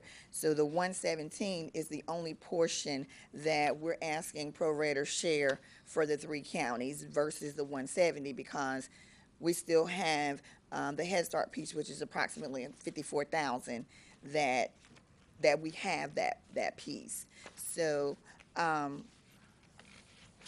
far as contracts, as I shared, Roanoke Electric has we will begin working with them on May 18th. The Duke Power, we have already begun work with them. City of Rocky Mount, they are expecting us to be able to begin work in their July 1 fiscal year. We submitted the proposal a month ago, 2 months ago, and so their decision was to include us in their July 1 budget. Yes, sir. The plan attack that you have here that says you're planning on bringing in organization development consultants to do this, seem like to me your plan of attack would be MONE. Why? This, you have staff that knows what the problem is, but paying staff is what look like to me to be your problem. Paying your bills is what look like seems to me to be the problem. Do you have a plan of attack to pay your bills? Yes, and a part of that is the two things. getting, well, those contracts and some of those things that are on that vendor listing is not, all of that is not past due. Those are current bills that we will currently receive funding from CSBG and from Head Start to be able to pay. And so what we wanted to do is be totally transparent. So we shared everything that was due as of that day. So there are things on there that are not past due, they're current. We shared a complete list of if that bill came in 2 days before that meeting, it's on there. So we're totally transparent and saying these are all the bills that the agency has up to today. So that means that it was inclusive of things that are past due and things that are current. The board made the decision to have that consultant work with this plan and to really work with the agency. And I think that was because at this point, what has transpired over the past few years happens to a lot of nonprofits. And sometimes if the nonprofit tries to fix it themselves and aren't quite astute as to everything that needs to be done, then there could be some challenges. So it was the idea of the board, the recommendation, and the decision to bring in someone that with the expertise. And I'll say that the work that was done for this was in kind. There was no cost involved in this. The consultant did this for us because of appreciating and supporting the work that we do. Chairman Webb, I know Commissioner McGlohorn has some McGlohorn, comments, Garrison, so I the want to other wait till after. Okay. Okay. I'll put you on the list. Let's go ahead and get back on task real quick and start with Mr. McGlohorn. Ms. Ward, do you have other I comments? just wondered if the manager had gotten his total question answered. The 57,000 is our part for what No. specifically? Out of the 117. Okay, I know that, but it's for the Health insurance? yes. Okay. Was How- there another part to your question? Yeah, how will you make the next month's self-insurance payment? So the next month, that money comes from our funding sources. So this is only the piece that is the past due amount. We get our funding from our funding sources, Head Start and Community Service Block Grant, to pay for the insurance going forward. So going forward, those funds are given to us. So they're just holding them because they want to make sure they're not going to release those funds to us until they're sure that we get it reinstated. And then going forward, we have a contract for our funds through December 31st that includes our fringe benefits. Mr. McGlohorn, oh, go ahead. Just one last comment. I was going to say, looking at the information you passed out, you're looking for, beyond the conversation of health insurance, you're looking for ongoing funding support from the three counties for a total of 182,000. You'd like 89,000 from Pitt, 68,000 from Martin, and 25,000 from Beaufort. Is that That is correct. as an annual yearly appropriation? Yes. That's how, 89,000 from Pitt, 68,000 from Martin, and 24,000 from Beaufort. Thank For you, how Mr. long? Mr. McGlohorn. Perpetual. I'm here right now. 17. Thank you, Mr. Mayor. oh, Mr. Chairman, I want to say that I served on the Martin Community Action Board for several years, and I found that it was very prudently managed during that time, and it's prior to Ms. Yarborough coming on board. Martin Community Action has served the young people of Pitt County very diligently in the past. And I think that the service that they render was very good, especially for our young children and the Head Start program. But I wanted to make sure from the manager and our fiscal director, Dwayne Holder, to see would this kind of money be deemed appropriate for us to, to do in view of your policy, your financial situation as it stands. Certainly, I don't think you want to get into a situation where it's just a Band-Aid. You want to get into a situation where it can be permanently managed. And I want to feel comfortable in voting for something that would be permanently managed.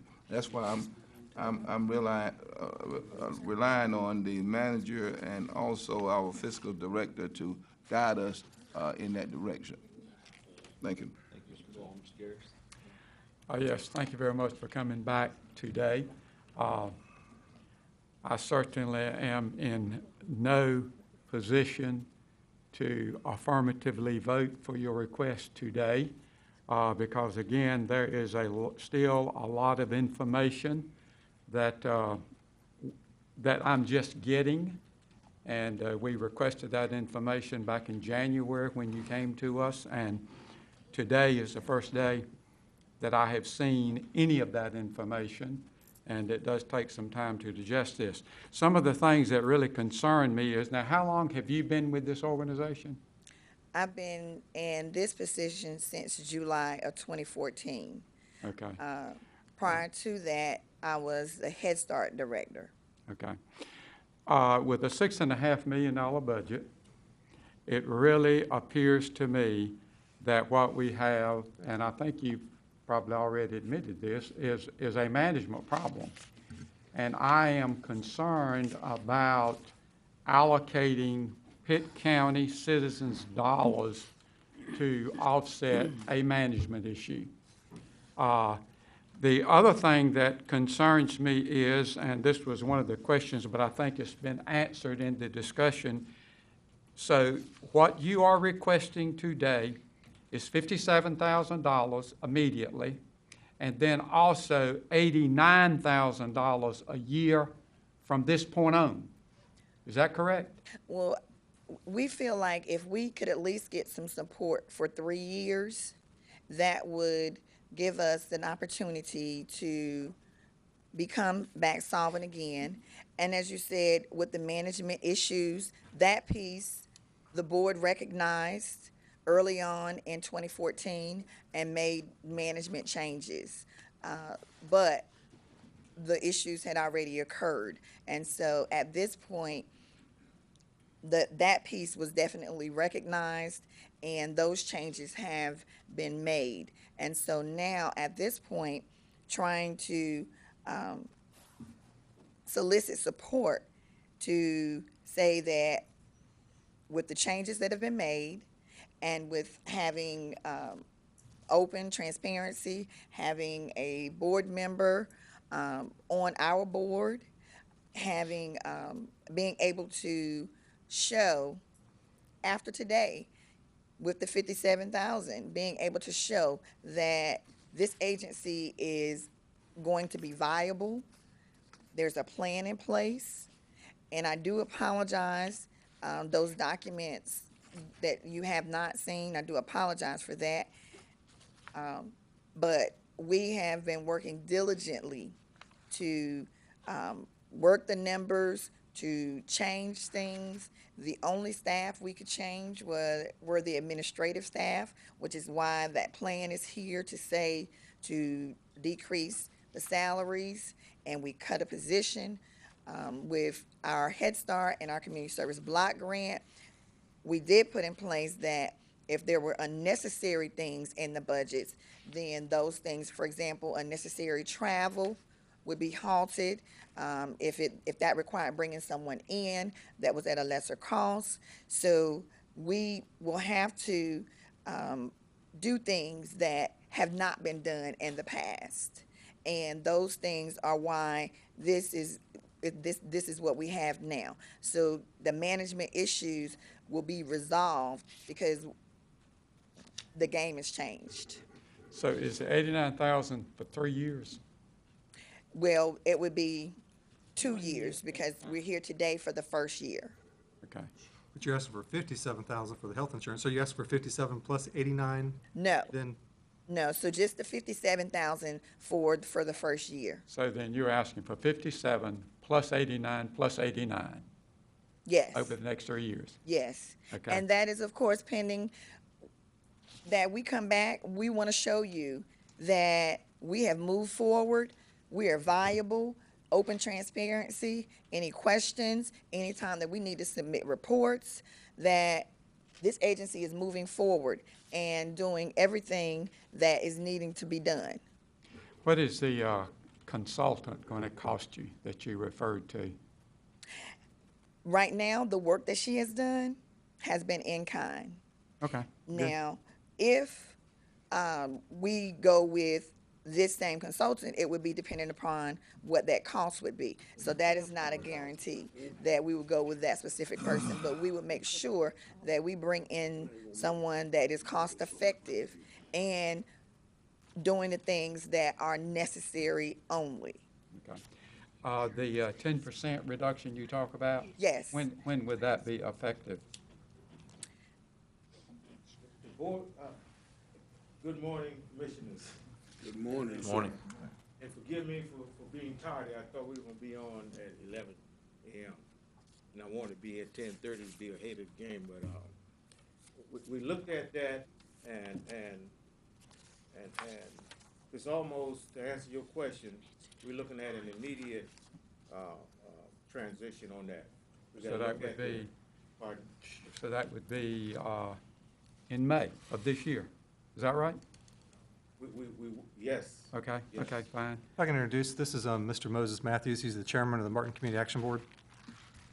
Okay, and I know we can talk about this all day, and I know we need to bring it to a close. But I guess the other thing that concerns me, how many employees do you have? We have 160 employees. And I guess one of my observations when I looked at this is, why did you choose not to pay the health insurance on those employees out of a $6.5 million budget that you were having issues with? Well, what happened when I came into the position, the health insurance was already 2 months behind. So it was already 2 months behind. So the 2 months have traveled with us, and Blue Cross Blue Shield has continued to work with us, as our rep is here with us today to support Mr. Claude Bridgers. They have worked with us because they knew when I came into the position that I walked into that issue. So in order to get rid of the 2 months behind, we had to get additional dollars. And that has not happened. So at this point, it wasn't something that myself or Board Chair Matthews or the fiscal person made a choice on. That was what we walked into. So you walked into 2 months, but now it's 4. So there's 2 months of it that we have that we don't. Would it be appropriate for me to kind of explain? Would you? Real quickly, I promise you. Step up to the I'm sorry. mic. My name is Claude Bridger. I'm the broker for Blue Cross Blue Shield with Martin County. And what has happened is they got 2 months behind, and Blue Cross Blue Shield came the first of the year and said, we've got to have the full premium paid to date. They were not able to do that, and so we actually paid one premium, which we paid November from this year's budget. The next premium paid December, so we're actually paid to January 1 at this point in time. Martin County has 2 months. The 2 months that we're still pending going forward, Blue Cross Blue Shield has terminated the contract back to January 1, with the exception that if we can get the funding by tomorrow, and there were this is to be the 5th deadline they've given us over time. They've worked with us the whole time. But if we get to tomorrow and are able to pay the premium, then they reinstate the policy all the way back to January 1. It is basically 2 months premiums that we're asking for because they already had the other 2 months in the budget. And we know Blue Cross Blue Shield, the one reason that Blue Cross Blue Shield is willing to do this and move forward is because they know that we're going to continue to pay the premiums from this point forward out of the funds that they get from the Head Start with their drawdowns. So they know the money's going to be there. The other crucial part of this is claims have not been paid back to January 1 because the premiums have not been paid back to January 1. And it's really important that we know that there are a lot of outstanding claims that have not been paid at this point in time that need to be paid for these employees. And if we can get the funding, then they have agreed to go back all the way back to January 1 and pay those claims that we have had at this point in time suspended. Thank you. Mr. Garrison, you satisfied? So you're coming to us on the 4th and tell us you absolutely have to have a check from us for $57,000 by the 6th, which is Wednesday, correct? Thank you, Mr. Garrison. Mr. Owens? I did have one other question, Mr. Chairman, and again, ahead, I don't Mr. want to kill this thing. What is your alternate plan? What is your alternate plan? The alternate plan is the repercussions that the board would have to deal with these claims that we're speaking of that has been going on since January 1. From a funding source, what we have in place, and Bernadette probably have already addressed this, we've locked in on the contract that we were chasing with Roanoke Electric. Start working on the 18th of this month, but those dollars will not come in prior to day after tomorrow. So our alternate plan looks very, very, very bleak if we can't get support from the county commissioners. And one more question. When do you go to your other two counties? Tonight at 7 p.m., I'm at Martin Tonight. County, and Bernadette will be at Beaufort County. Thank you. Thank you. Mr. Owens? Thank you, Mr. Chairman. Ladies and gentlemen, back several weeks ago, we confronted with the same problem. I personally had some questions about the budget at that time. Each of us, I think, here today has talked about it. The weakness or the advantages of the program, of the entity, of the directors, of the officers. We asked for certain information, specific, that Ms. Ward alluded to. I have not received that. I think the manager received some here this morning. The documentation we've received this morning has been inefficient, incomplete, and I'm sitting here as a board member to spend the taxpayers' money, and I'm not going to spend the taxpayers' money to any entity which I think is inefficient, not working properly, and is like many of us at this day and time broke. So we can talk about after the budget, we can talk about whenever, but until I get some more sufficient information to show me the feasibility of the continued operation of this group, I'm not going to vote as a county commissioner to pass any money, Mr. Chairman. Thank you, Mr. Owens. Commissioner Perkins, then Yeah, Commissioner. Mr. Chairman, I think he called me first, Dave. Thank you. Her than you. Then ladies first. Ladies first. I think when County Manager Scott and I spoke about it, I recall County Manager asking for proof of something called letter of intent from these funding sources. I've not seen it, and I don't know. He's shaking his head that he did not get it. That would give, I think it would give this board some confidence in your ability to function. And without those, it caused me to wonder at this time. Because when a request is made, it should have been honored and respected, and he should have gotten it by now so that he could make an appropriate recommendation for the board. So do you have, given you benefit this very minute, do you have any such proof of, what was it that we were asking for with the intent of your funding sources? What we have gotten, as I mentioned a moment ago, we've gotten a guarantee from Roanoke Electric to start working on May the 8th. But we don't have any show of documentations. And what that was a guaranteed word contract with the power to be with Roanoke Electric, who makes the choice on whether we go. So we go to work January the 8th.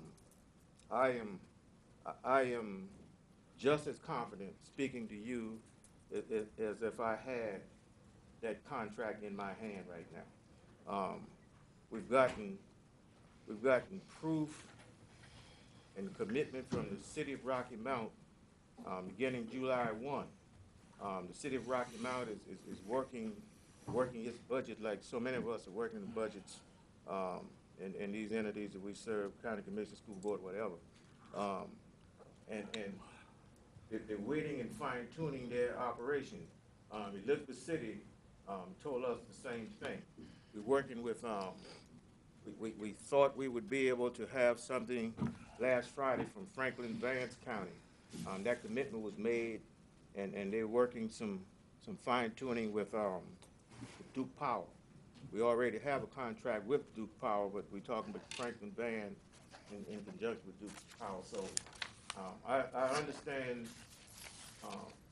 clearly your reservation, because I don't have a piece of paper to put in your hand signed by the senior management in these opportunities that I'm talking about, but I am completely convinced that they will not go back on their word of giving us a contract. We're in a serious situation where time,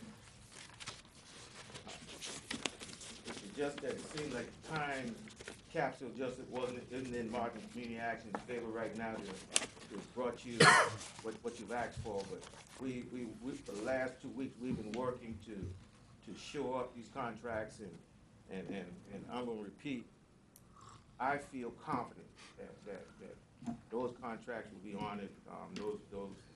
Those word of mouth contracts, and again we start working with Roanoke Electric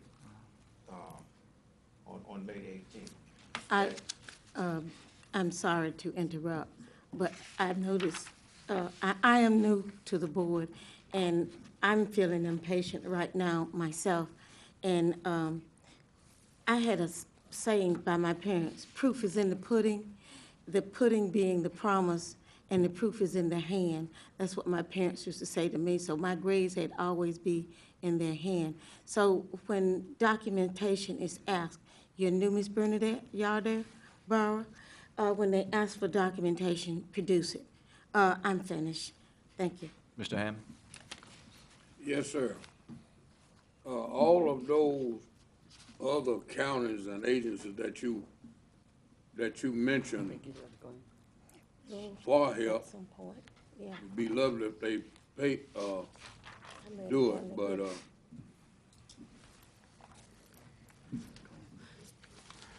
the only cue for a lapse policy is a paid premium. And you all look like to me, you're operating, but you're having to borrow everything that you operate with. And that don't sound like a federal program to me. It sounds like a program that has outlived its usefulness or is no longer able to carry forth its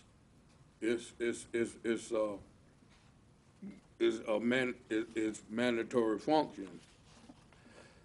Martin Community Action has a good track record as far as services and help to these communities. I know that for being around here since 1998 and being in this county in business for a while, and knowing a lot of the hard workers that have served that agency and is still serving it. And I know how hard and how much the people of Martin, Pitt, and Beaufort County wants to see this program continue. And I'm hoping that through some miraculous, achievement that can happen.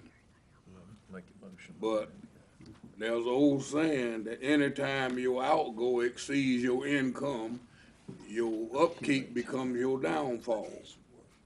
And we're not dealing with our own personal monies here.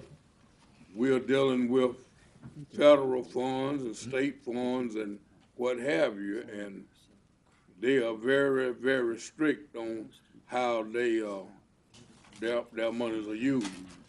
But Commissioner Garris asked the question, the workers' insurance premium was not paid when you had $6 million on hand that you could have used for that purpose. Could you tell me, have those workers been reinsured, or what's the status on those workers? Are they working without insurance protection, or what? Yes, we are working without insurance currently. Including yourself? Yes, sir. Yes, sir. The premiums were not paid till January 1 is what was paid to date. December 31st, they were paid through December 31st. Blue Cross Blue Shield has given us extensions. If we get the premiums paid this week, they go back to January 1st to pay all the claims that are in the process at this point in time. But if we don't pay it, then those claims of the employees have basically had no coverage and would not have any coverage. What am I hearing, sir, is they're going to restate it as if they were paid currently in the past. That's right. They'll reinstate it. If we paid the premiums tomorrow, to pay January, February, March, and April, and it would pay it current. Then we'd take the Head Start drawdown to pay for the May premium. Okay. Thank you for that clarification. Thank you, Mr. Chairman. There are a lot of outstanding claims that are not being paid if it does not. That's the part that makes you liable. Do you have an amount of those? I don't know the amount. I know of at least, I know of, 3 people that total almost $80,000 in Because they cancerous. Okay. Mr. Manager. Yes, Mr. Chairman, thank you. I just want to ask one real quick question of the county attorney, and she may want to defer to the closed session on this, but my question would be, if Pitt County as well as Martin and Beaufort appropriate monies for the specific purpose of health insurance, this premium is paid, and then they can't make future premiums, do we enter any chain of liability in terms of defaulting on insurance? Do you know where I'm going? Right, well, I think I think to answer your question, from a strict legal sense, the answer would be no. But you always run the risk of blurring the lines when you substantially fund a nonprofit entity and control how they're going to spend their funds, of becoming the person responsible for the outcome of that expenditure. And so, while I think in a strict legal sense, no, this is a problem, this is Martin Community Action's problem, this is not necessarily Pitt County's problem, you blur the lines on whose problem it is when you contribute significant funding. I'm not sure that I would find the $57,000 significant within a $6.5 million budget, but it would be significant based on the history of this board's funding precedent with this agency, and also significant in relation to how you might fund other nonprofits by precedent. I think there are confidential issues that Martin Community Action would need to be discussing with their own lawyer. But as the lawyer for the Board of County Commissioners, I think the answer to your question is you would blur that line, and should there be litigation, your chances are greater that you'd be brought into it than not, although ultimate liability I don't see in a strict legal sense. Thank you, Madam Attorney. Just real quick, and we're going to move on from here and either take action or not, but I appreciate your presentation. You've done a good job in that. I kind of feel like you were elected captain of the Titanic 20 minutes after it hit an iceberg, and that's not your fault. I know you've done good work here, and I know that you are trying to do your best. My issues with it are that I don't so much see a plan as I see a wish list, and I haven't seen significant action in reduction of workforce And the Head Start program, and through my research, I mean, we won't lose it. It would just have to be folded into another nonprofit. And I think the other nonprofits in Pitt County are watching closely what we do here because we don't fund them. And they've come to us. And they understand that we work with them and we supply the support that we can supply, but we don't provide dollars. And especially during this time of year, all throughout the year, but especially as we're preparing to enter a budget, the 9 of us are charged with being stewards of taxpayers' money. And those are sacred funds to me. Those are the fruits of people's labors. And there's a lot of them out there who are paying taxes that are having trouble with health insurance and things as well. And I don't know how they would view us for taking this action. I, for one, can't support it. And I understand the pickle that you're in, and I hate that. But just sitting with no heartstrings attached as a commissioner, bound to my duty to the citizens, I can't support it. And with that, we've talked about it a lot. I'll either entertain a motion or not, whatever the pleasure of the board is. All right, hearing no motion, thank you for your presentation. We're going to move on to our next item. Is Mr. Horton here? Mr. Chairman, Mr. Horton was presenting in another county this morning. I did in his agenda item provide you his comments that he was going to make if he were to appear, as well as some email stream between him and myself and you, Mr. Chairman. On this item, he is asking for the board's support to support House Resolution 1288, which is current legislation in Washington regarding the World War II Merchant Marine Service Act. And basically, this is a legislation that they're trying to get these individuals who are aging out and quickly dying because of their age, who are basically tugboat operators and family members who assisted in World War II and looking to get some veterans benefits for this class of population. And Do we have a motion on this? I Mr. Chairman. move that we do this. Yes, based upon the fact that we have nonpartisan support, Representative Butterfield and Walter Jones are both are supporting this and have reintroduced it, so I would second that motion. Motion second. Any further discussion? Let's vote. Voting day. We voting for that next thing. You're voting on the resolution, Mr. Yeah. Hannon.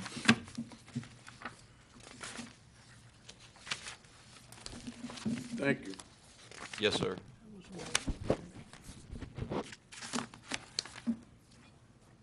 Thank you.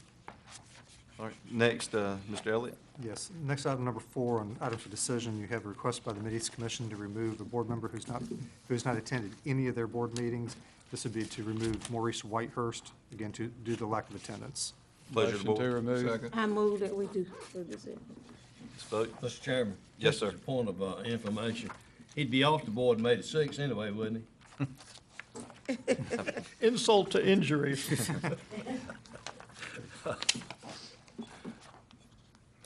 Mr. Colson, thank you.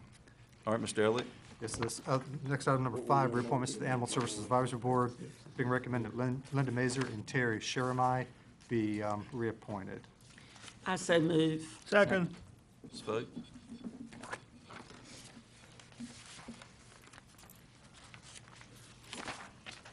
All right, a closed session has been suggested. Madam Attorney, if you'll take us into closed session. Yes, the statutory basis for the closed session that's been suggested is pursuant to North Carolina General Statute 143-318.11A4 to discuss matters relating to the location or expansion of industries or other business in the area served by this public body, and also under 143-318.11A1 to prevent the disclosure of confidential information. So Session and a moved. 5-minute recess. Yes, a recess. So Yes. move. I second.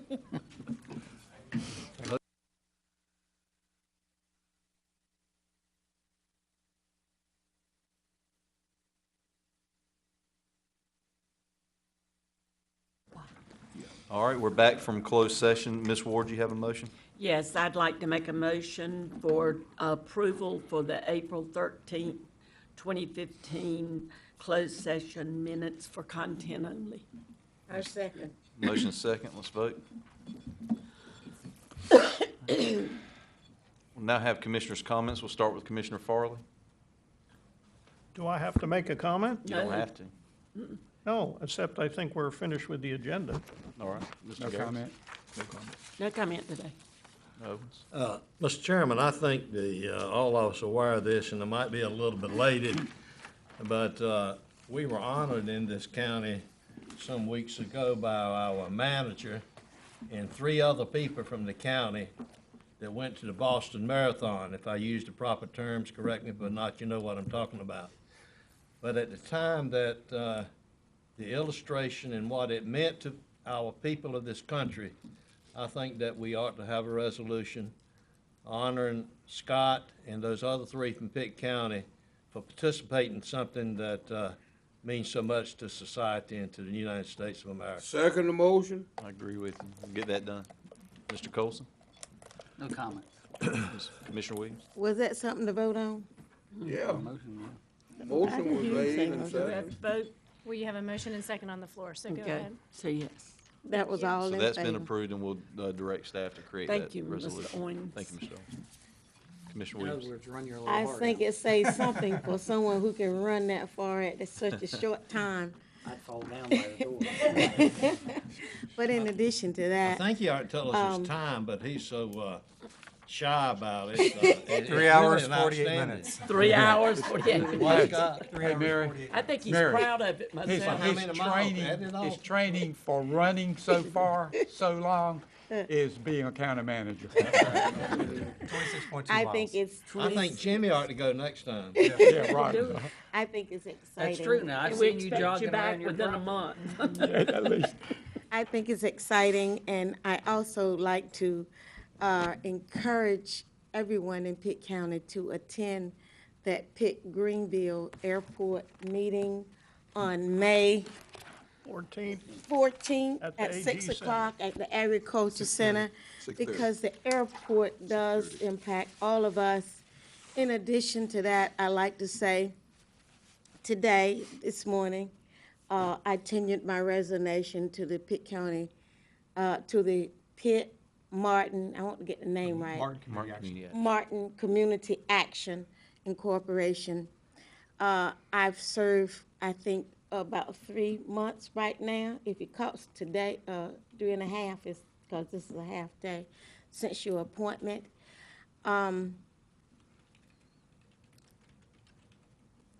My service on the board had given me reason that at this time it would be appropriate for me to resign. And it's not that I'm resigning in not supporting the children or the people that Martin Community Action serve. It's just that Martin Community Action needs some shaping to do, and maybe someone else on the board we better serve in that position. And I thank you all, county commissioners, my colleagues, for your vote of confidence by appointing me to this board. And I am at this time saddened that I feel like I need to resign. Mr. Hammond, do you have any comments today? Yeah, the next time you tell me before you do such stuff as that. I've got a few quick Go comments. along with you this time, but don't make it no hassle. I just want to encourage everybody, tomorrow at 10 a.m. at the Pitt County Courthouse is the Law Enforcement Officers Annual Memorial Service. We've had officers in Pitt County who didn't make it home from their tour duty, as well as across the state and the nation. I won't be able to be there. I'll be in Raleigh for County Assembly Day tomorrow with the North Carolina Association of Commissioners. Any commissioners that can make that, I don't think there was I a think Wednesday, I I mean, I'm sorry. I think I did. And this too, is didn't also Wednesday. We're going to be discussing some very important issues in Raleigh, not the least of which is the sales tax redistribution that is working its way through the legislature that will hurt this county. Basically take sales tax that's spent from this county and send it to other counties. This is a matter of big importance to me, to our association. And so we need to go down to Jones Street and let our legislators and the leaders know, the Speaker of the House and the President of the Senate will both address our group in Raleigh. So this will be a good meeting for everybody if you can attend. I don't believe there's a cost involved. I think you have to register, but I think the association has covered the cost this year. Two other quick things. I was selected by the National Association of Counties to come to DC and spend a week as part of the County Leadership Institute to help develop as a county leader. I mean, that's no cost to our citizens, and I'm excited about that. And the last thing is I am excited about my visit to Bethel Elementary. I've been adopted, and I'm ready to go, so I will answer their email and schedule a time, and if there's no further comments, I'll entertain a motion to adjourn. So moved. Mr. Chairman, I will be a little late tomorrow morning. I've got an appointment that I got to be, but I'll be in shortly. I will also be a little late due to the Small Business Awards. We'll read a proclamation there, and the Vice Chairman will be on time and ready to start. And it's right here in this room, right? It is. Yes. All right, we've had a motion and a second to adjourn. Everybody that wants to go home, vote yes. All right, thank you. Thank you, sir.